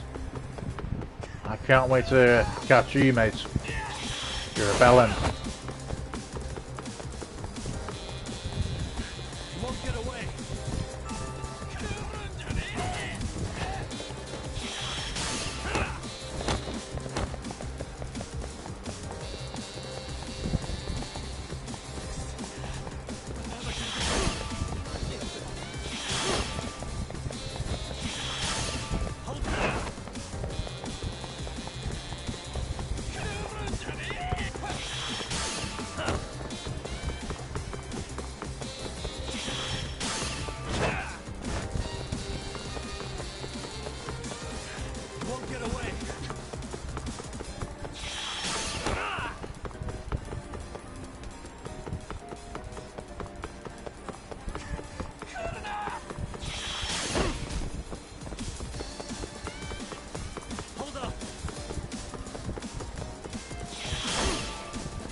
Well, we caught him. Now can we beat the shit out of him? Because I don't agree with people doing shit like that to animals, man. Hey. So you're the one who's been spying on the office of Kazuto Jumonji.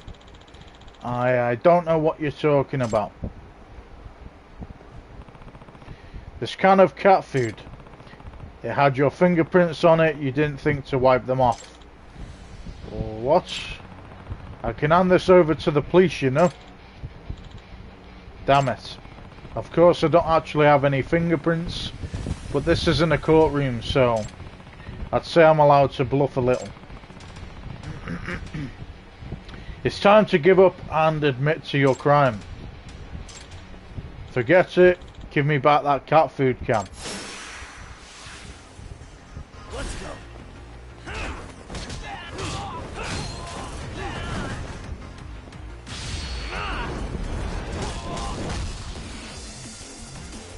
So glad we got to beat that piece of shit up, man. It's a bellend.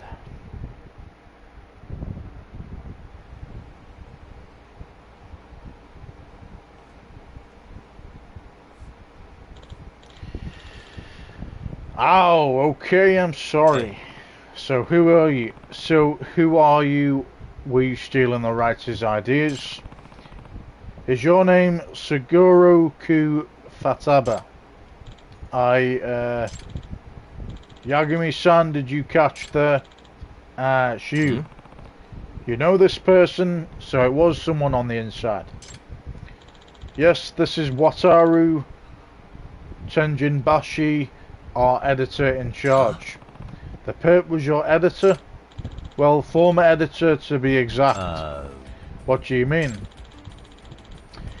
He was our editor until about a year ago, but we asked for him to be reassigned after he caused some trouble. What does that mean? What kind of trouble? He advertised a new book on social media without our consent before we'd even decided to publish it. We were still working on the plot points, none of which had been made public. So your own editor leaked classified information. And then the readers were expecting this great novel when we didn't even know how or if we were going to complete it. This guy even disclosed a surprise twist in the story in an effort to save his marketing campaign. And in the end we had to scrap that novel and start another one from scratch. So that's what happened. It's your fault, all this is your fault. Excuse me, what? After all of that happened, you decided to release your Sleeping Detective series with another publisher. The editor-in-chief hated me for losing a featured author. He stopped giving me work until I had no choice but to resign. No way. So you took out your frustration by stealing their ideas and selling them to an unknown writer. A writer in a slump will pay anything for good ideas. I'm sure this man took full advantage. So what are you gonna do to me? We'll leave it up to the court to decide what you'll be charged with. No.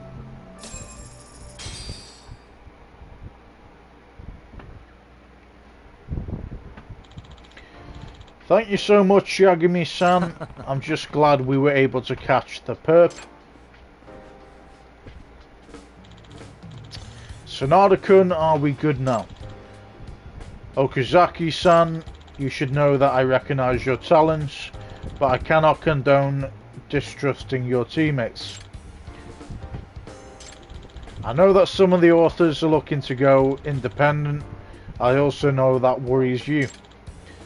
I'm sorry, ever since the plagiarism mess, the teamwork in Kazuto Jumonji has been in shambles. We have to start making improvements. And that starts with trusting our members and working as one. Can I count you in for that, Sanada-kun? Yes, of course. Awesome. He makes a good point though. It did look like it was an insider at first. I think I'm looking forward to Kazuto Jumonji's next book.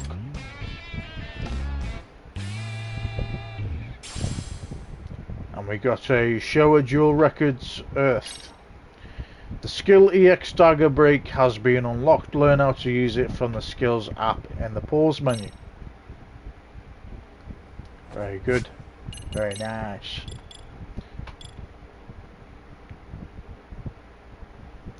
Right.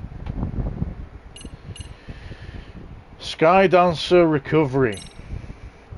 When an attack launches you upwards, you'll recover your stance in the air. Press X while launched.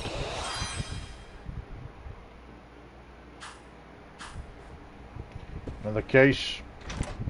Another mission solved.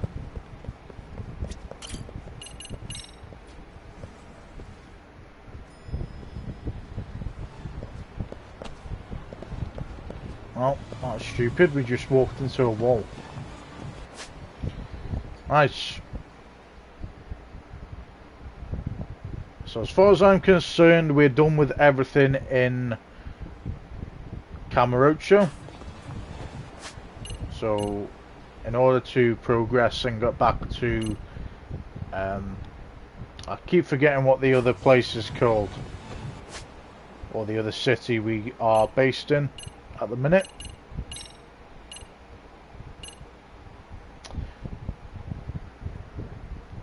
It's got Serio High in it, but like I said, I actually can't remember what you call it,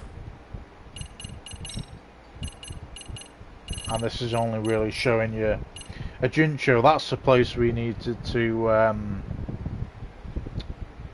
go to do all the other side missions, etc. But because we can't go to a Jincho at the minute, we might as well just carry on the main storyline. So we're going to go to Gender Law Office, do the main storyline, and then we should be able to go back to a Jincho.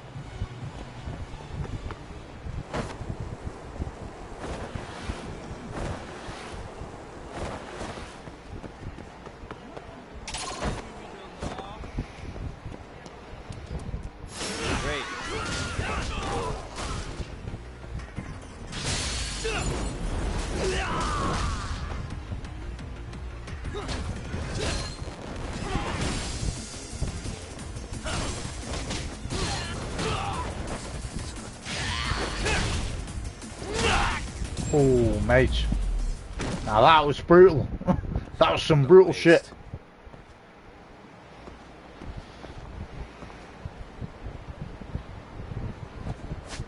Might as well... oh, we can upgrade some skills again. Very nice. Upgrade some Tiger then, I think.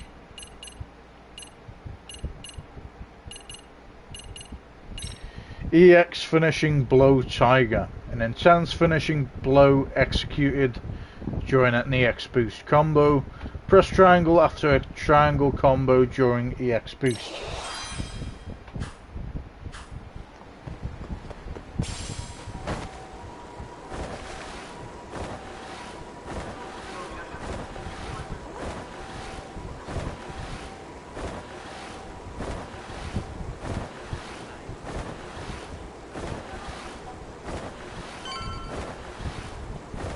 Okay. We're at Gendelaw's office. That's completely unnecessary then, pal. Why we need to climb that fucking car.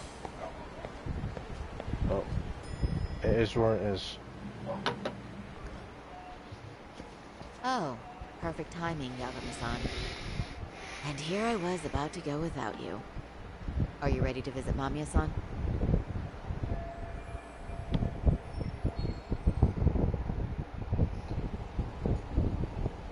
Right, we have got our interview with the so-called suspect. This is going to be interesting. Or not the suspect, the what's it called now? Person who is the victim. Oh yeah. Time to head for the home of Aharu's victim. Who doesn't know we're dropping by? Okay.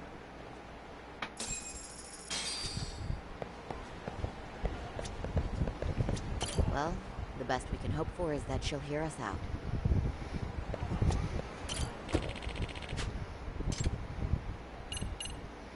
Mamiya's apartment. Okay, we are heading there.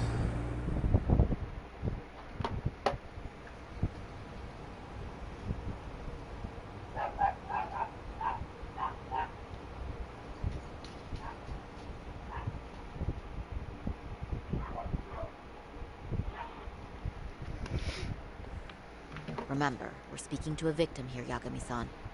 One whose assailant we defended in court. If we had tried to make an appointment, she probably would have declined outright. Not sure showing up unannounced is much better. Let's just hope she's willing to talk. Yes, there's no way around it. It's a risk we had to take. Well, here goes nothing. Yes. I'm Shirasaki from the Genda Law Office, the attorney for Mr. Akihiro Ehara. You may remember me from the hearings. Why are you here? Don't you know it's rude to show up at someone's door uninvited? I understand, but we have a pressing matter that directly concerns you. If we could do this another way, we would. I apologize for any inconvenience. I'm sorry. The trial's over and done with. You know I can legally turn you away. You're right, but I'm only asking a moment of your time. Please, would you mind? Even Sari-san couldn't whip up a solid approach for this. Are we really out of luck here? I don't have time for this.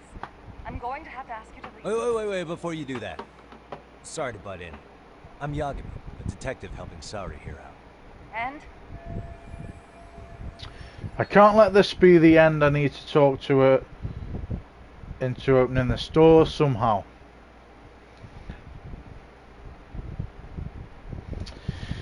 We're not going to sweet talk her because she's not going to really listen to that. Empathize with her. She's probably not going to take that very well either, to be honest. Make it sound quick and simple. I reckon we go with that one. I know in your eyes we're just scumbag lawyers defending perverts in court. It was just a paycheck to them, you're thinking. And yes, why should you care? Wow. It's like you read my mind. If you're so perceptive, shouldn't you know it's time to leave? Wait, that's not what I meant at all. Look, that was just an opener. What do I do? We'll have nothing to work with if we can't get her to talk. Okay, let's empathize with her. Are you aware of the trending video that's leading people to believe Ehara committed murder? Thing is, the victim was confirmed to be alive in Yokohama until the morning of your own incident. And since Ehara was on the train with you, they're ruling him out as a murder suspect. So, what is it you're getting at? Just trying to ensure you're in the clear from any of that unfortunate business. If we could do this now, we'd never bother you again. All we need is 10 minutes of your time. How absurd. We're only trying to help, but if later would work better for you, we could always come back another time. With our supervisor, of course. That visit would probably be more formal. Paperwork, audio tapes, you know the drill. You'll want to clear your schedule. I really don't have time for any of that. No, I understand, and it's entirely our fault. We thought we'd do this casually, but we really should have been more by the book. But it is a murder case, so we do have to make sure our paperwork is in order here. Now, would you prefer to schedule a date to accommodate a more formal interview? You said 10 minutes if we do it now, right? I'll make it as painless as possible. All right. Hold on. We really do appreciate it. Well, I'm impressed. I'm also not sure I should trust a word you say ever again. Really? I did get us in the door, didn't I? I'm joking. I do appreciate the help. Now let's not screw this up. This is likely the only conversation we'll have with Mamiya-san.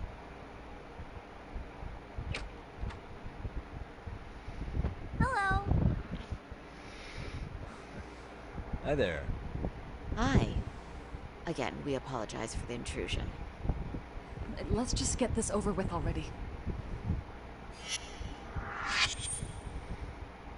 Yoi Mamiya. Okay, bye-bye. We'll make this quick.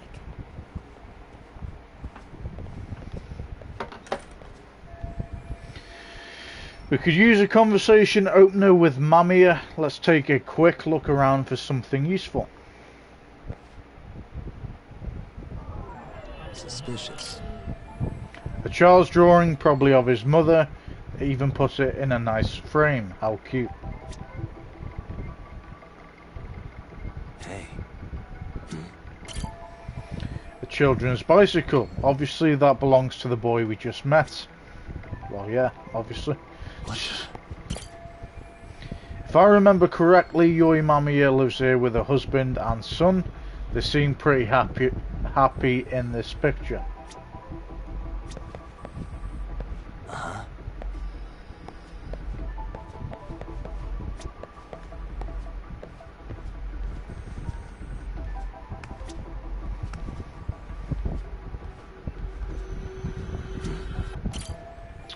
I'm sure the laptop's full of useful data, but we're obviously not getting to it.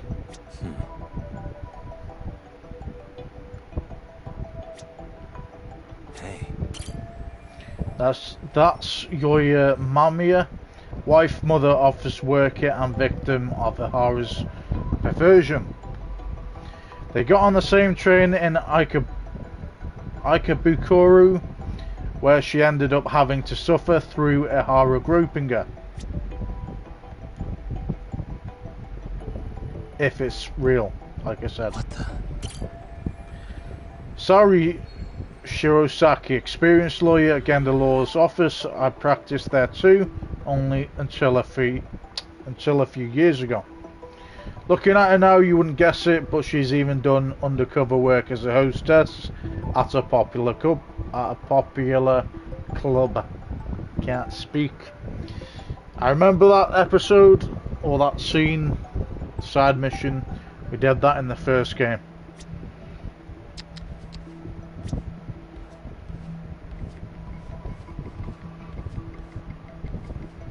Suspicious.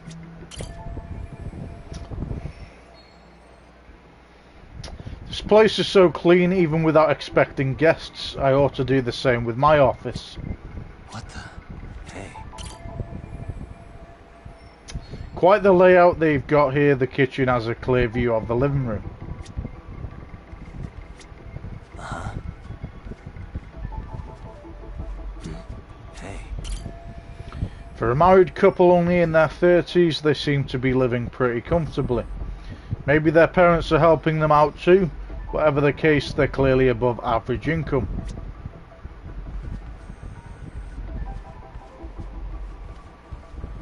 Suspicious.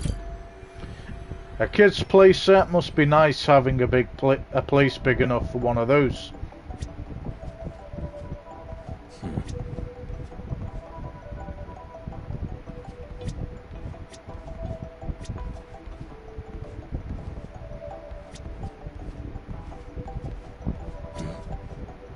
Suspicious. Yoi Mamiya's 6-year-old son, cute kid, I guess he'd just started grade school. He seems pretty excited by visitors dropping by. Looks like his dad's not home yet though. Okay.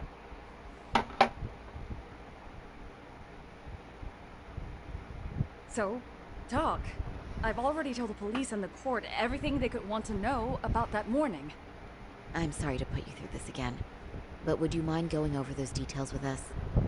What else is left to discuss? I understand how pressured you might feel. We've gone over this so many times. I wonder if pressing charges was even worth it. No. What you did was both brave and inspirational. Many victims are afraid to come forward for any number of reasons. Your voice might give them courage to find their own. Ironic. Hearing this from that Predator's defense team. Well, perhaps. Would you mind walking us through that day from the beginning? It's nothing so mysterious. I was just on my way to work when some man grabbed my butt. That's all it was. Nothing else was out of the ordinary that day? Correct. Not to pry, but where is your husband today? Still at work? He usually doesn't get home until later.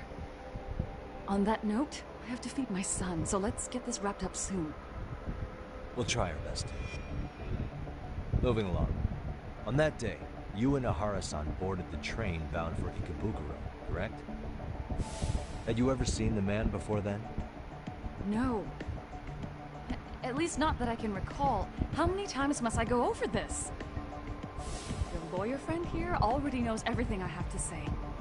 What do you gain by getting me to repeat things? That's the thing. Yagami-san here is a specialist. He can take whatever you repeat, analyze it, and draw up an entirely new conclusion. Right? Of course. That's exactly why I'm here. Great, now the pressure's really on. Seems to be a reoccurring thing lately. Like I said though, could this whole thing be a smokescreen? Yes, she's got a kid. She could play on that all she wants. Oh, I need to get a kid done this. I need to get the kid to do that. You know, I haven't got much time. Is it a way to basically say fuck off to the detectives so that they aren't suspecting something? Because that is usually a sensitive area where a lot of people like to, you know, look, at the end of the day, if she did get groped and there isn't anything wrong with her, and, you know, everything she's saying is that she's innocent, I completely support her. I think if this guy did grope her, he deserves everything he gets. All I'm saying is, because of the evidence you found with the, what was his name, Ahara, being in that precise area, killing this guy, Mikoshiba, at the same time as the groping case, it's very... one or the other is bullshit, isn't it? You know, it's either the video's staged, which I don't think it is, or this woman is pulling up a whole fucking smoke screen about being groped, and it turns out that the guy she got groped by isn't the guy, which is Ahara, at all, and she's in on it, and she's using the kid as a escape platform, would you like to say. Oh, I need to get the kid to do the... I need to get the kid a bath, I need to get the kid some food. How much time have you got left? Now, if it's the other way around, where she did get groped, and the video is staged, then I take it all back. I think the guy's a scumbag. I think he's a scumbag anyway. But it makes more sense that if he didn't grope her, and he got revenge on his son being murdered, or, you know, his son committing suicide, Mikoshiba apparently being the bully, then I support it a bit more. Then obviously, well, I'd support it a lot more than Ahara actually groping her. Do you know what I mean? Because it'd make more sense as to his motive then. Anyway, moving on.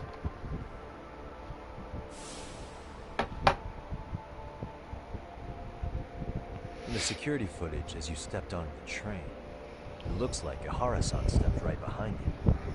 Were you aware of his presence at this point? I was. It felt like someone kept pushing up against me with no sense of personal boundaries. I remember second-guessing myself at the time, thinking it was normal for the train to be that packed. Then the train took off while you were stuck in that situation. Yes. And then I felt the back of his hand against me. It kept getting worse from there, to the point where he went under my skirt. And the pig had the nerve to write it off as an accidental brush on a crowded train. But that kind of touch wasn't accidental. He even grabbed at me. Truly awful. And I do sympathize. I've also had to turn in an abuser like that. Personally speaking, some men can't wait to debase themselves at the first opportunity. Why would you say that and look at me? I just stood there, frozen. I couldn't see who was touching me. I had no idea what to do. I wanted to scream. But what if he just played it off? So I decided I would bear it till the next station. Are you okay, Mommy? I'm fine, sweetie. We're just having a bit of grown-up talk. Are you hungry? Uh-huh. Then go read your book and wait over there for Mommy. We're almost done. Looks like this is going to be ending soon no matter what. I should keep my questions brief. Up to now I haven't heard any contradictions between Mamiya's account and the security footage. You said the abuse lasted the entire 6 minutes between Ikebukuro and Shinjuku Station. Did you see the groper's face at any time during that span? No. I was too terrified to look. And I thought, even if I did, he'd just pull away and escape. But just as the train was pulling into Shinjuku, I reached back and grabbed the hand on me. That's when I saw his face. Of course, he shook me off as the doors opened, but I'd already gotten a clear look at him. He must have known I could turn him in at that point. So he ran, and I chased after. Right. That was captured by the station's security cameras. Great job tailing you in such a crowded space. On that note, did you ever happen to lose sight of Ahara-san while running? His cat was pretty easy to spot, and no one else was bolting off the platform like that, so I never lost sight of him. At that point, I could feel my voice returning, so I just screamed, "That man grabbed me!" I'm glad there were good Samaritans nearby. For sure. And there were a lot of smartphones out, so I figured there was no way for him to get away with it. I was so relieved. I see. I think I've got the gist of it. But now we've got a piece of evidence that contradicts what you've told us. What do you mean? Yori Mamiya's story lines up with a testimony from the trial, but there is one thing that it contradicts.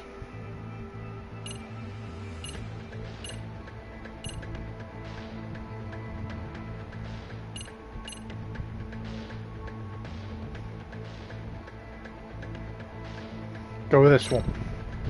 I could be wrong though. Not too sure on this just one. Went over. Wouldn't you say this contradicts your account of the incident? I'm not sure what you mean. Did I say something odd? No, Yagami-san is currently the odd one here. Oh, shoot. Yeah, that wasn't what I had in mind at all. If you'll allow me to rephrase. Let me read it properly again, because I was a little bit distracted.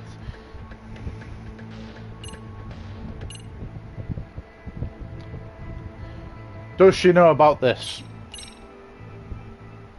Well, on the same day, at 6:30 a.m. in Yokohama, a student teacher named Hiro Mikoshiba was sent off to work by his mother.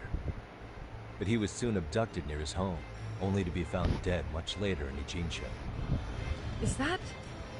According to the video, Ahara-san here is the murderer. What? He killed Mikoshiba in cold blood to get vengeance for his bullied son. His kid was about to graduate high school, but instead, he took his own life. So Ahara took it upon himself to punish his son's tormentor. That's awful. But now we come back to the issue here. If this footage is authentic, then Ahara-san couldn't have been your assailant. The victim's estimated time of death and Ahara-san's time of arrival in Tokyo simply don't allow for it. It's just not possible for someone to make that commute. But there's the flip side. If Ahara-san was in fact your assailant, it would mean this murder footage is a fabrication. I don't know what you expect me to say after all this. Right? Now you know how we're feeling.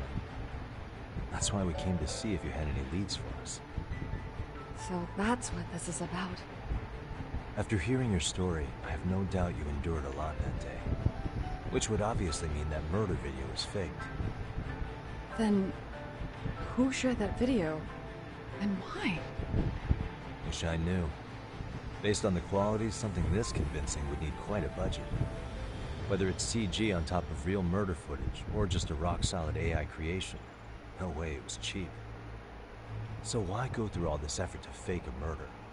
Who would benefit from it? But I have to say, I feel much closer to piecing this puzzle together with your help today. Thank you very much for your time. Yes, and rest assured, this will be the last time you see us. Our apologies for the unexpected visit, and for dredging up unpleasant memories. It's fine. So long as this is really the end of it all.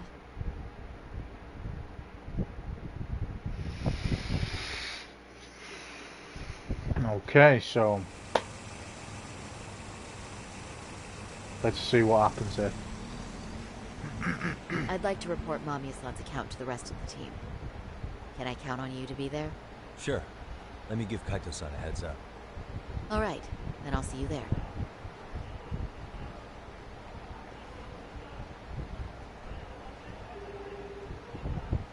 Yo, me. Hey, I just got back to Kamurocho. Everything good? Any news? All good here, man. What's with you? You worried Arcade got to me or something? I mean, they did run their mouths about stabbing us in the back. But if you're good, I'm good. Anyway, I'm heading to Genda so Sari-san and I can go over what we learned from Mami. You're the boss. As for me, I'm calling it a day. You do that. Okay, so the way it looks, I could have been completely wrong. And if that is the case, then I will hold my hands up and say, look. But to my defense, what I would say, like I said before, it does seem a bit strange how, if that video was real, then obviously that Mamiya person was making up a load of bullshit. Now, I don't know if that has been confirmed by going round and finding out that the video was actually fabricated and it was faked, like a deep fake, and that he was actually just in for a groping incident, which, to that point, then I take back all I said about this person that was groped, and I think he is a complete scumbag for doing that, because that's not something you do. I think anyone that does that to any kind of woman is a lowlife and needs to be knocked 7 barrels of shit out of. So that doesn't anyway look good for Ehara if that is the case. In terms of his son's murder, like I said, if he was to kill the killer and it was the video and Mami wasn't in on it but it turned out to be someone else, then at least I would, like I said, at least I would go back to the point of, okay, Ehara's got a point to doing this, you know, he killed this guy who was bullying his son. I don't agree with it as such, but I can understand it, because if anyone was to bully your son, or, you know, bully your son into a point where he literally ends his life because of it, then it's something you're not going to forget. And to me, that makes complete sense that the father went after the bully and targeted him. And even if he didn't kill him himself and he got someone to kill him, that point of view to me, although it's wrong and he still deserves jail time, it still makes sense to me, and it's understandable why he's done that. But on the other hand, with the groping incident, I think that's completely fucking disgusting and he deserves everything he gets. So, like I said, to the point where it's to do with his son, I think he's, as a parent, he's in the right for doing what he's done. Although he needs, obviously, consequences to it. But on the groping side, he needs to be beaten up. But, like I said, if he didn't grope her, then he shouldn't be beaten up. But if he did grope her, then he needs to be beaten up. So we're going to find out what the outcome is. We're going to keep going with this storyline now. Kaito, I think, is crashing at Yagami Detective. The Yagami Detective Center. So we're going to do this mission. I think we're going to go back to the Yagami Detective Agency, and then we will be calling it until the next stream. Just while I get some food after this side mission, and then I'll either be playing it after I eat, or we'll be doing it another time. But we're going to do this mission first.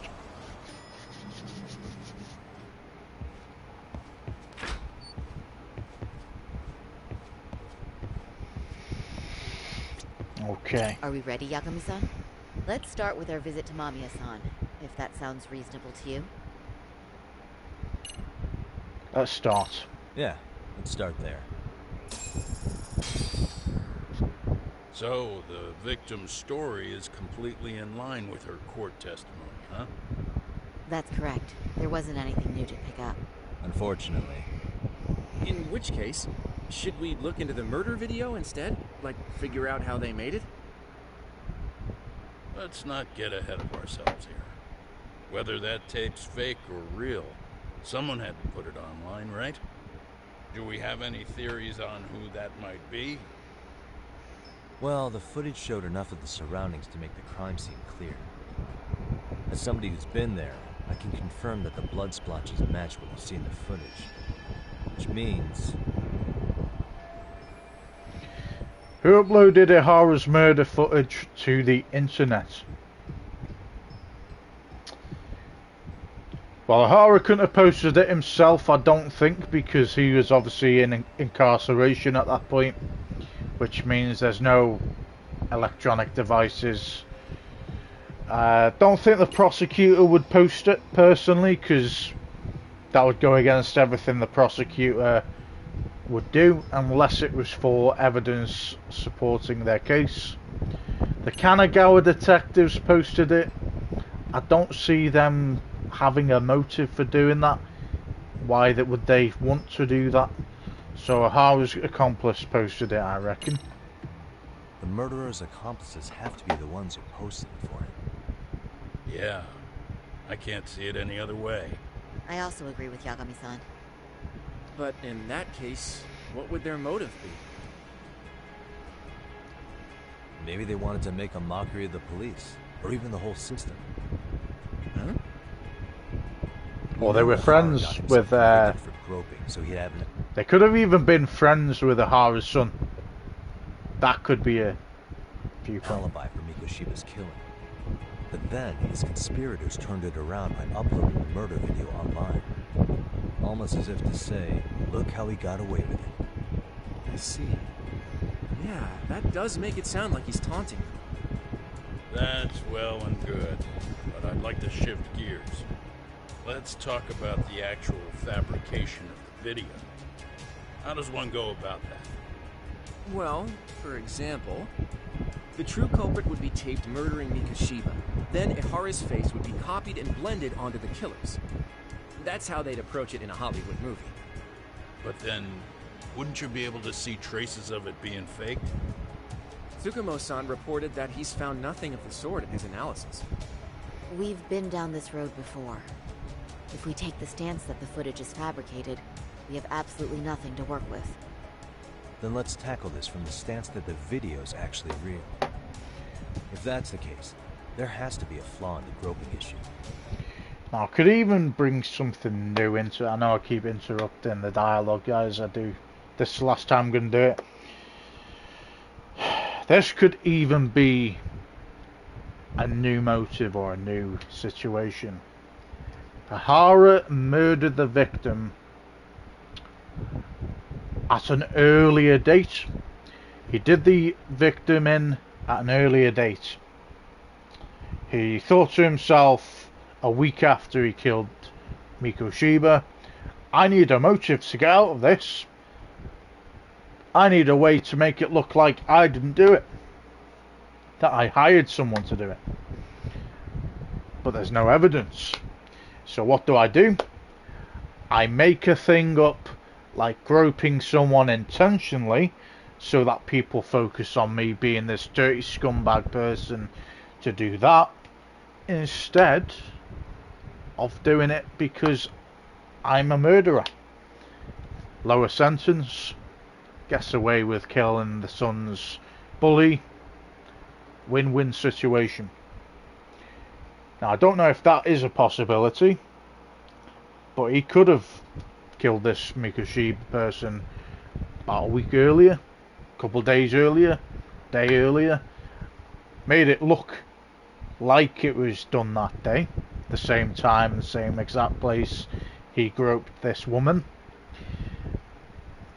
I made it look like to try and confuse everyone, like the case.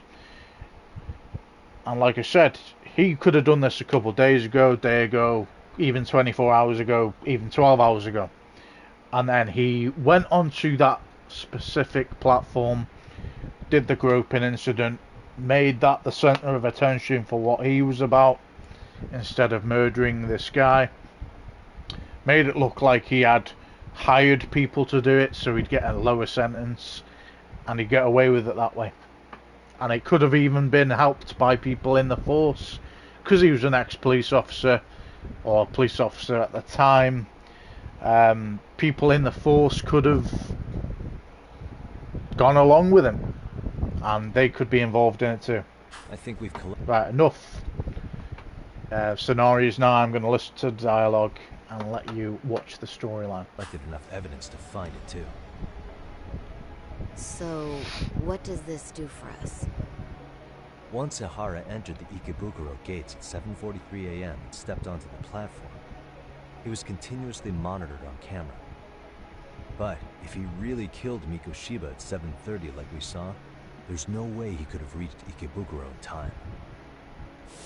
That would mean the person in the footage isn't Ihara, but an impersonator. So that's not really him? Yeah. That's what I said before as well. Had to help sell the disguise. Wait, if that's the case, after murdering Mikoshiba, wouldn't Ihara have to swap places with the stand-in sometime before being detained? But we didn't see any opportunity for that. Multiple cameras saw Ihara move right up to Mamiya-san as they board the train in Ikebukuro. And the onboard camera recorded them for the entire commute. Not only was the act caught on tape, but his failed escape from the scene was recorded as well. Ultimately, Ihara was pinned down before leaving Mamiya-san's sight, so she had an eye on him the whole time. Right. So the current belief is that Ihara was caught on camera the entire time he was at the station. But wait, that's not entirely accurate, is it? The blind spot. Ihara wasn't constantly on camera between Ikebukuro station and the Shinjuku, and the proof is we're gonna go with that overhead view. Remember how we mocked up a diagram on the Shinjuku station platform? Yeah. No, wait! That's it! You could be onto something. There's a point where Ihara wasn't on camera at all. What Exactly. is this point you speak of? There's a blind Let's all spot. go over the diagram so that everything will be clear. Here's what I want you to see. Hey. This arrow indicates the path Ihara and the victim took. On the platform, it ends where Ihara was captured. The blind spot.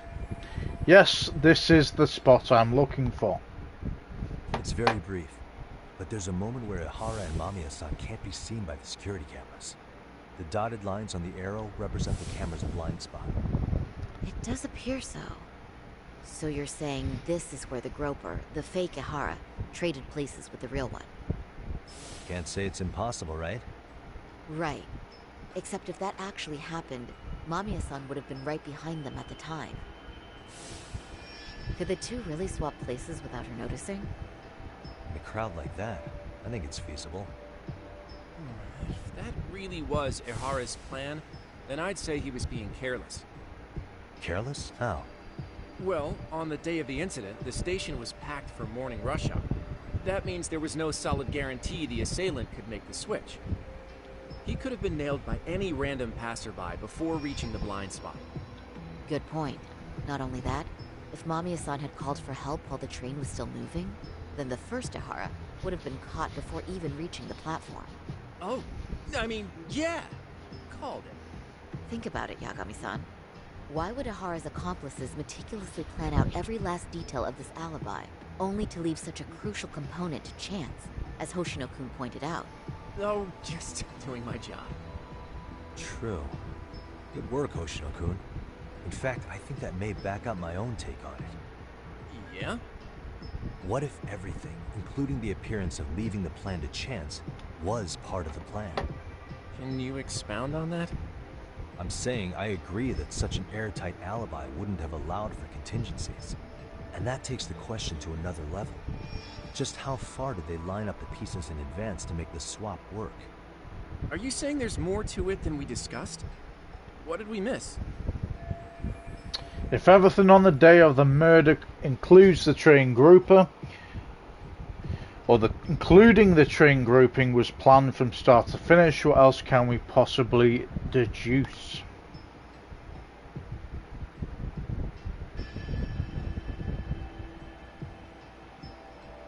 Oh, I said that one, didn't I? I said that one like last stream or even before. Yui Mamiya was colluding with Ihara.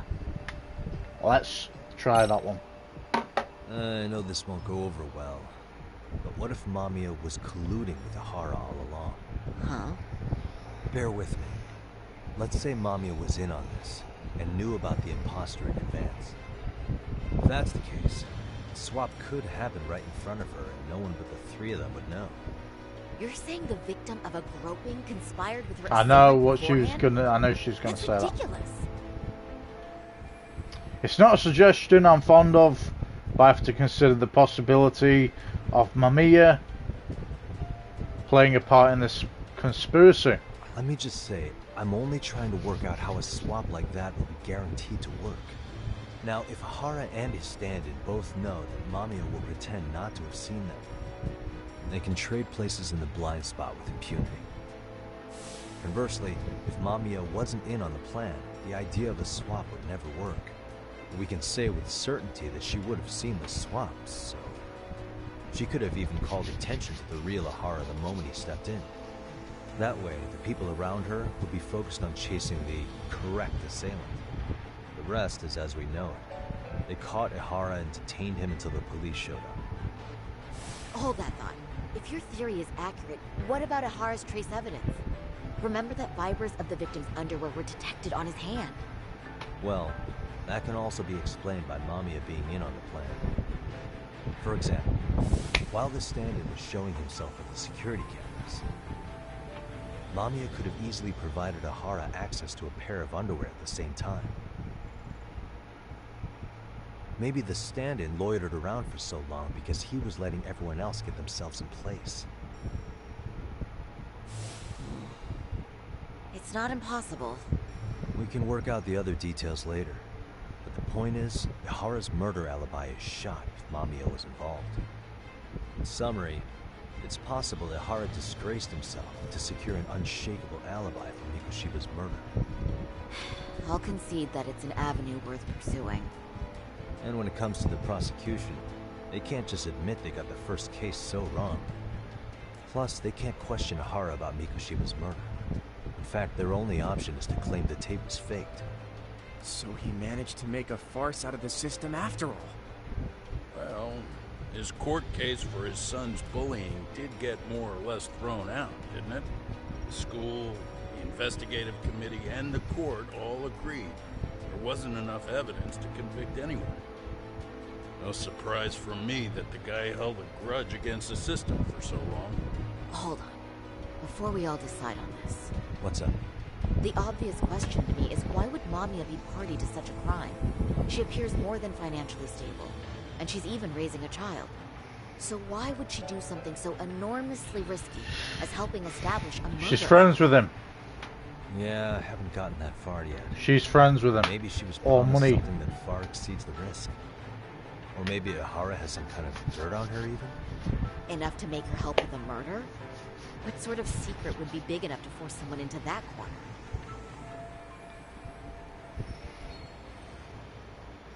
A 53-year-old patrolman and a married office worker and mother. The only connection between them so far is the train station itself. What info do we have on Mamiya anyway? Maybe we can spot a connection to Ahara through her profile. I'll pull her information. Just a second. Oh, I just thought of something else those two would have guaranteed by working together. What's that? If Ahara wanted to use this crime as a murder alibi, he needed it to blow up into the public eye.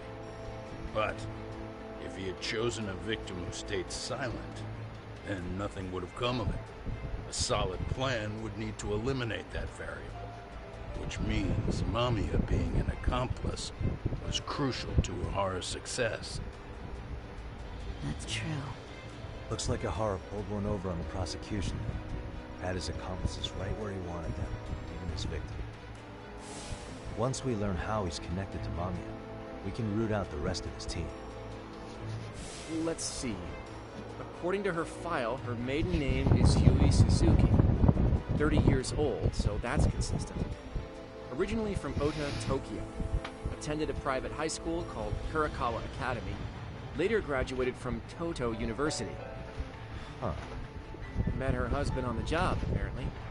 Her husband, Taichi Mamiya, is an industrial designer at Techno Zeta Inc.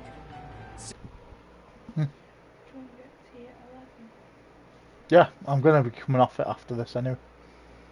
Okay. We'll go get it when you come up. Yeah. 6 years ago, she gave birth to their only son, Sotaku, who's now in first grade. Hold on. You said she went to Kurakawa Academy?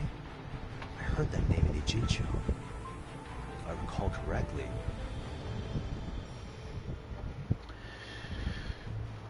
I think I've heard about this Kurakawa Academy recently. That was... I can't remember this one, guys. Someone spying on me went there. Wasn't I just at that school?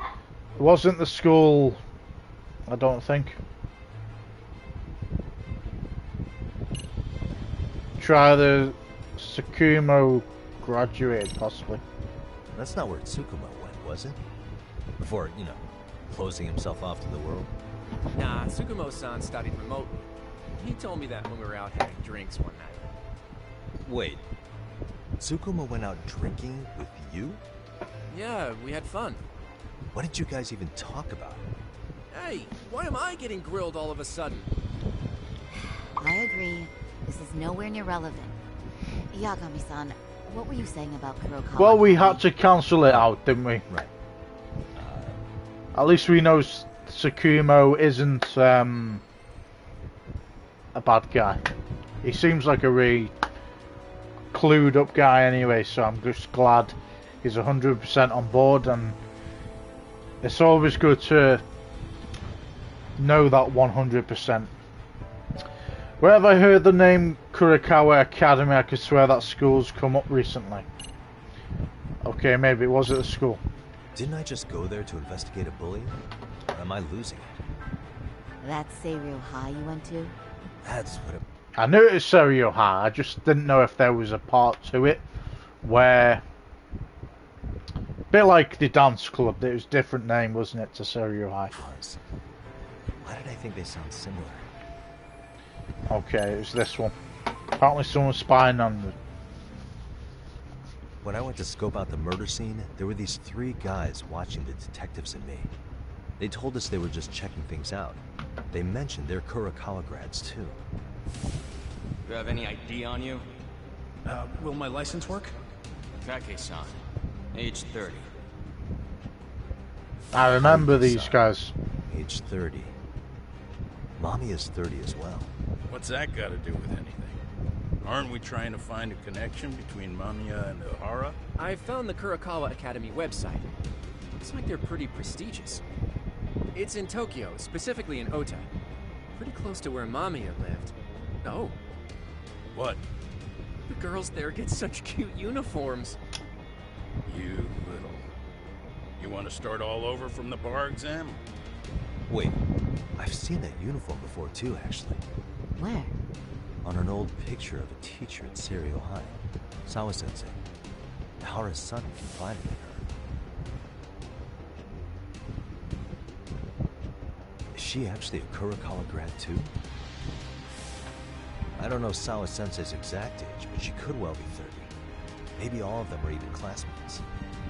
Could this mean they're actually linked? That's The a victim wild and theory, her up that. to now unrelated assailant? It's a tenuous link at best. Could fall apart any time. But no true detective alive would pass it up.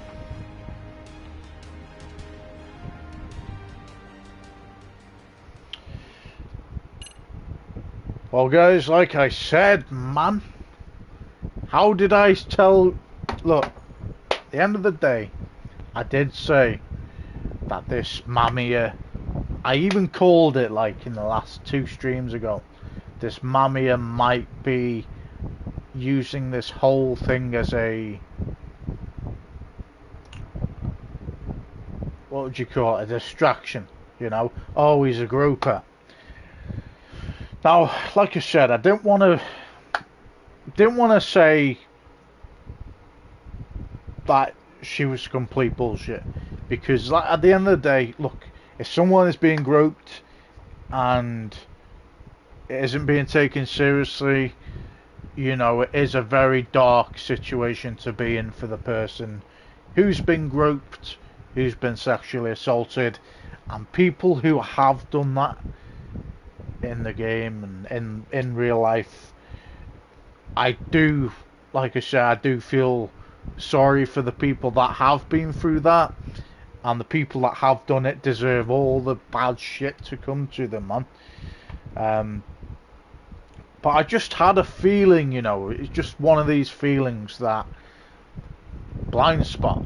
Ever since we kind of went through that theory of there being a blind spot in that whole area, it just clicked to me that what if Mamiya was actually in on it? Because, and then it got to the point where they found the footage of Ahara actually murdering the guy, and there are deepfakes, there are very staged videos, there are videos that can be made incredible in these days, you know. Obviously this game reflects on real life, so it can be made, deepfakes can be made to look very, very, very realistic, and it still could be, you know, it still could be a deepfake, but by the way it's swinging, by the way it's going, it looks like what was her name, Mamiya is in on it, you know. And the conclusion at the minute is that, you know, Mamiya could be, this guy, what was his name again, Ahara, could have some dirt on her. I do think, to be fair, again, I could be wrong, I do think she is a decent person, so I think it's more the fact that Ahara is kind of bribing her, or, you know, not bribing her, if you don't do this, I'm going to do this. If you don't do that, I'm going to expose this. And because she's got a son, you know, as a mother, you've got to, and as a father, but in the circumstances, as a mother, she's got to protect her kid more than anything else.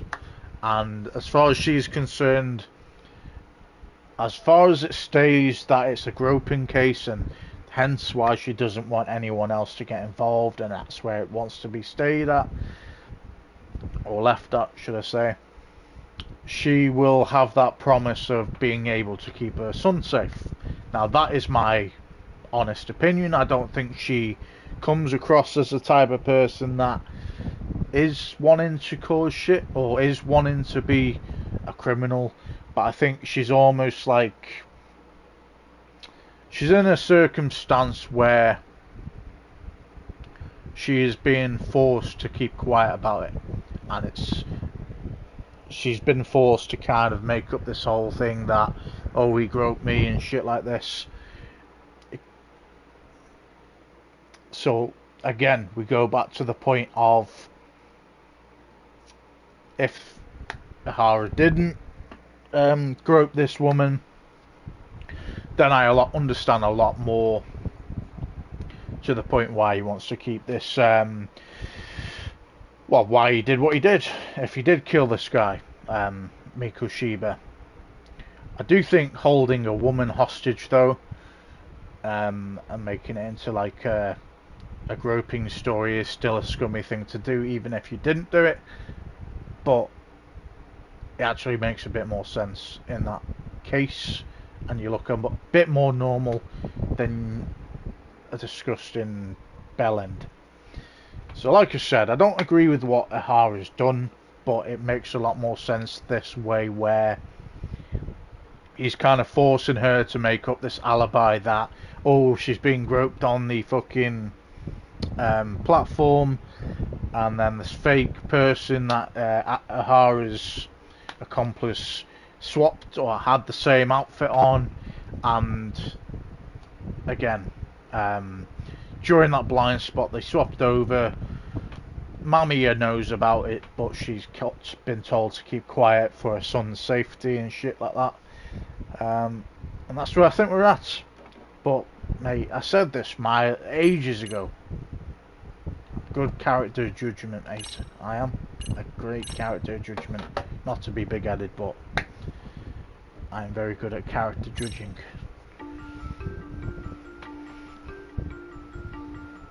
A previously unseen link is established between the groper and the victim. Charting out their relationship is akin to tracing a spider's web. But with each false thread ruled out, only the improbable truth remains.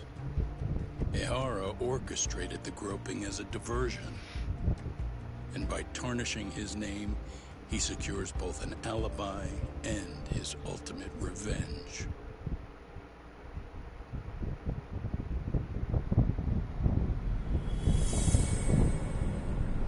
Chapter 6, Converging Heat. Interesting.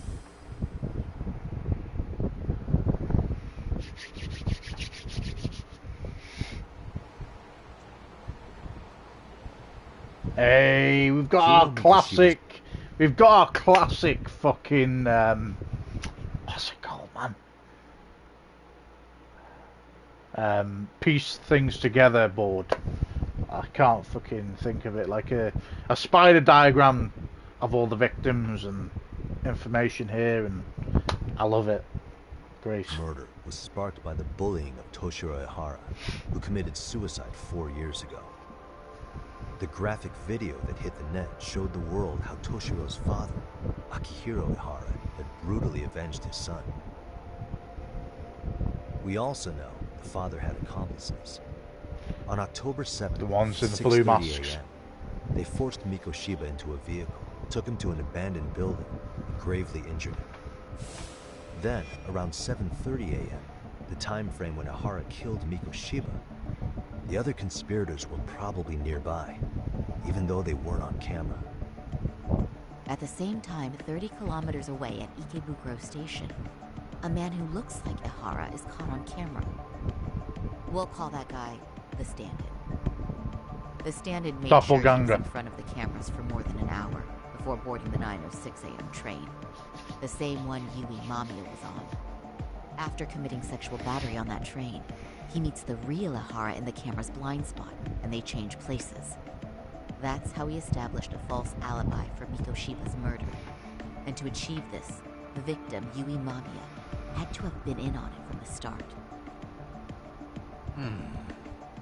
Sure are a lot of people getting their hands dirty for Ihara.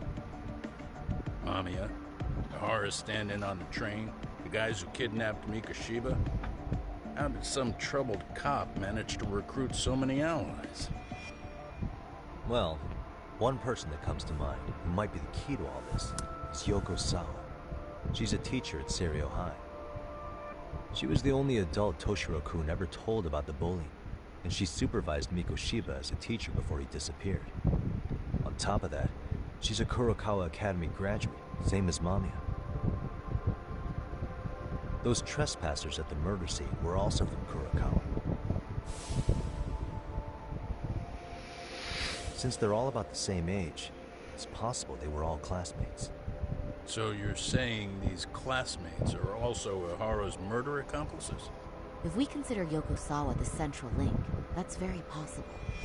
We do know that as a teacher, she felt deep remorse for Toshiro-kun's suicide. Maybe she recruited her old classmates to help Ihara take his revenge. Yeah, best not to rule that out. I'm hoping that's not the case. Why is that? It's just, she's a really good teacher. She's passionate, responsible. She's always putting the students first. I know she regrets the past, that a student died on her watch. And now another of her students, Mikushima, is found murdered. So if it turns out she's involved in that, I doubt I'll be able to trust my own judge of character ever again. Yagami. I'm going back to Ijincho tomorrow.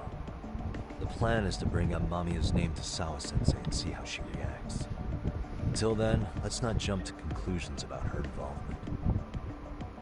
All right. Can I chime in real quick? I was looking into Kurakawa Academy and I stumbled across something that may be relevant.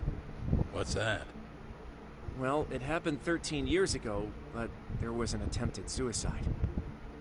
A third year jumped off the school's roof after being thoroughly humiliated. A bullying suicide from 13 years ago. Didn't Sawa-sensei mention that too? She did. If I remember correctly, the student lived but remains in a coma to this day. Actually, Sawa-sensei mentioned that. She said it was a boy in her class. Right, that's gotta be the same case then. The student's name was Mitsuru Kusamoto. He's 30 now, but still in a coma. Huh, and all that info's on the net?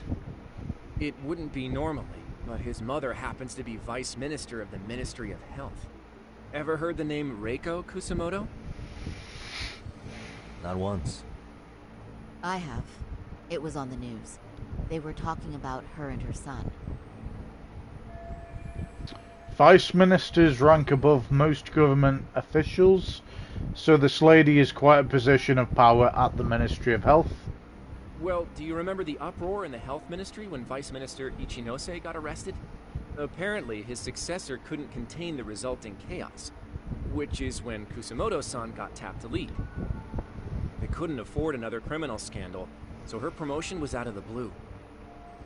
She was a safe choice, a veteran with tenure and experience. Not to mention, her son's tragedy made people see her as a more sympathetic figure. Very popular. She's kind of a new generation heroine, so to speak. Huh. Is any of that relevant to the case at hand, though? Who knows? But Reiko Kusamoto and Ihara both have children who were bullying victims. I don't think that's a connection we can afford to overlook, if you ask me. Okay, so Kusamoto's son. What exactly happened to him? Let's see. He was bullied by a fellow third year at his school, Shinya Kawai. The records say he harassed Mitsuru-kun every day, in and out of school. Well, one time he even stuffed dirty rags in his mouth. That's so cruel. Yeah, the teacher was a real piece of work. Apparently he knew, but he just smirked and said, "Don't overdo it." He was in on it. Oh, I remember now. The media pounced on that Pure one hard. scum, man, that. That's If they pure were scum. classmates, then both Sawa-sensei and Mamiya would know about this. And maybe because they couldn't save Mitsuru-kun, their guilt left them open to Ihara's persuasion. To prove that, we'll have to hear from them directly. I'll talk to Sawa-sensei first thing tomorrow. That'd be helpful. In the meantime, I'll be working on Ihara's appeal. It's clear they missed something important in the trial, since Ihara is apparently innocent of sexual battery. Being that he was out committing murder at the time. What started as a simple harassment case sure has blown up big.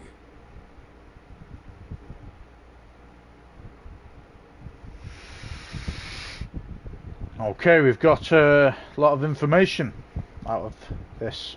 Guess I'll head back to the office for today. I admit, I used to see Ahara as nothing more than a shameless cop who got what he deserved.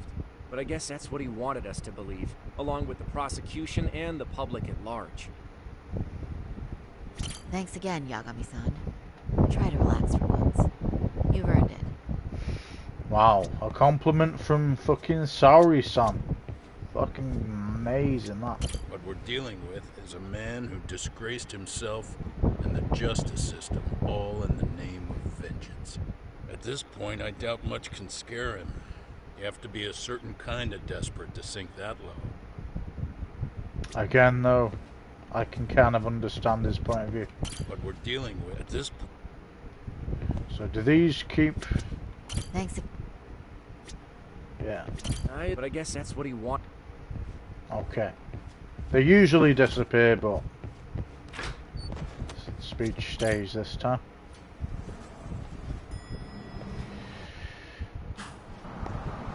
Okay. I don't think we can upgrade any skills yet. Nope.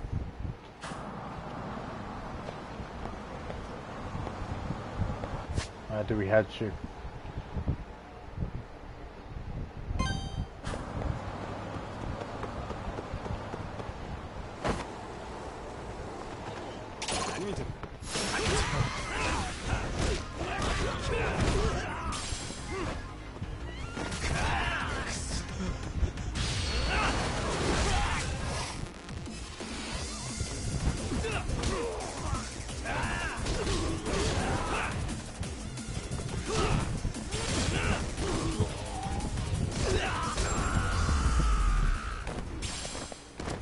Really, guys?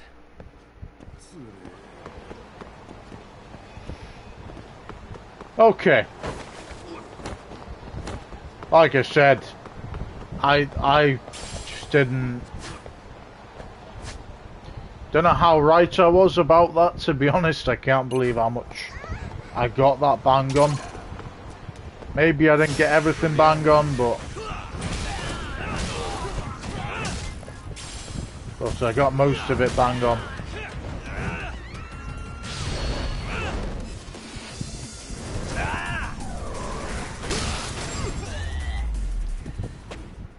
Alright, so we've also reached chapter 6 as well. So what we're going to do, we're going to go to Yagami Detective Center,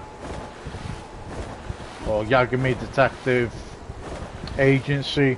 It's the same thing.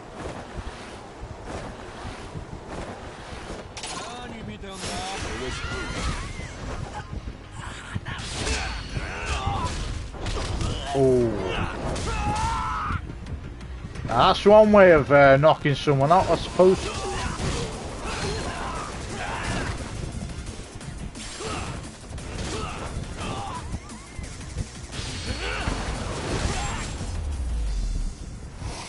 But what a waste.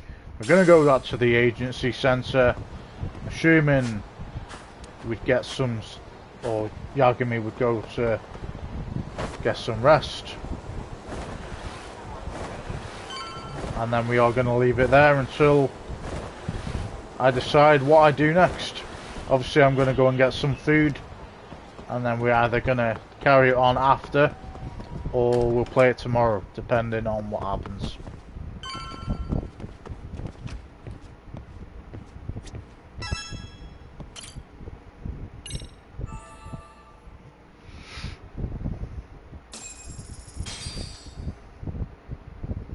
Where's Kaito-san?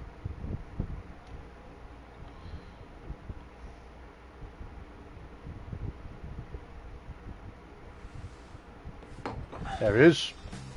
Wait a minute. What? Yo, took your sweet time, but I got the gist of it. You're going to Ijincho, right? To meet with Sawa-sensei? Kaito-san, you do realize that only I can meet her. You can't get into this school. I know, but if you end up taking it off campus, can you at least call me this time? Don't you understand the situation? Sawa-sensei might be tied to murder. Huh. You sure you understand it? Come on, she would never do that. That a fact? So happens I'm a great judge of character, especially when it comes to women. We'll see, won't we? Sometimes I forget who I'm talking to. We will see.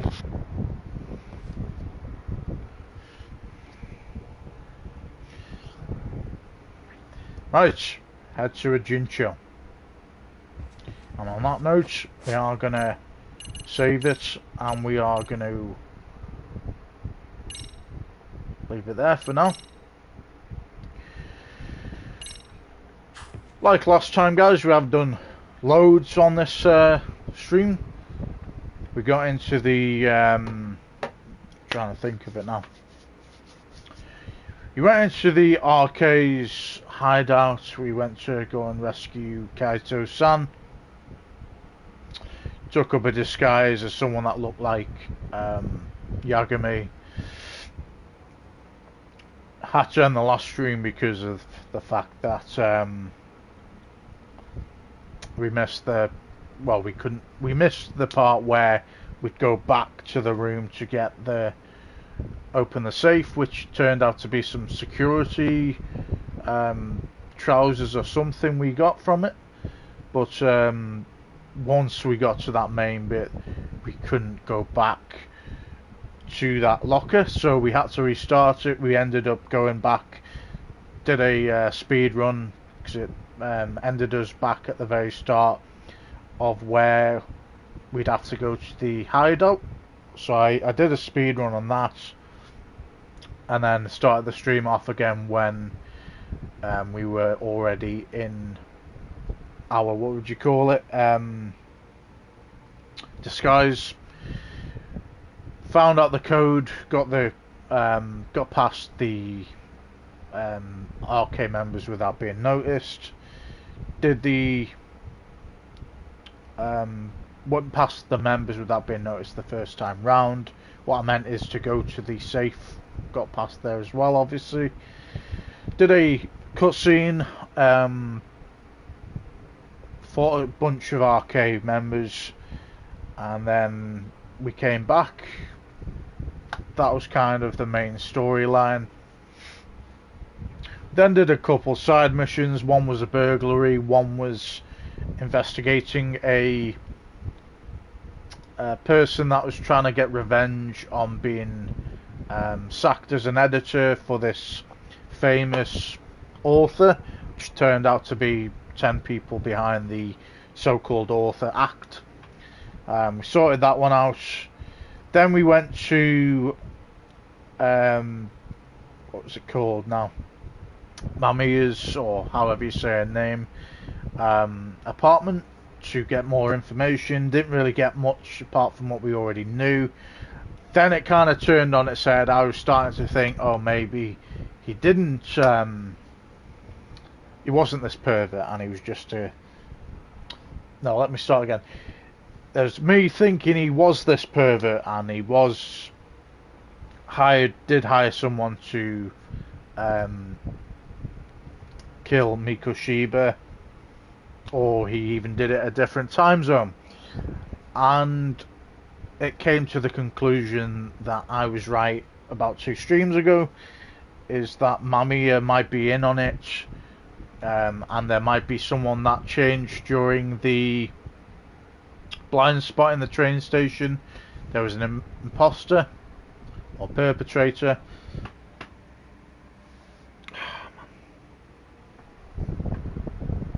Hang on, guys. The chair was being funny then. So we come to that conclusion, and like I said, I don't think this Mamiya person is a bad person. I think she's just been tied in with the wrong people, and she's kind of been told that if she doesn't play along, then her kid's going to be hurt, or family's going to be hurt, etc. So did like a giant plan of that on a board, and we are now heading to a Jincho, or in the next stream, whenever that will be. But it's been an interesting stream, so I hope you've enjoyed it, guys. We've done as much as we can do in the stream, and I will see you in the next one. Peace out.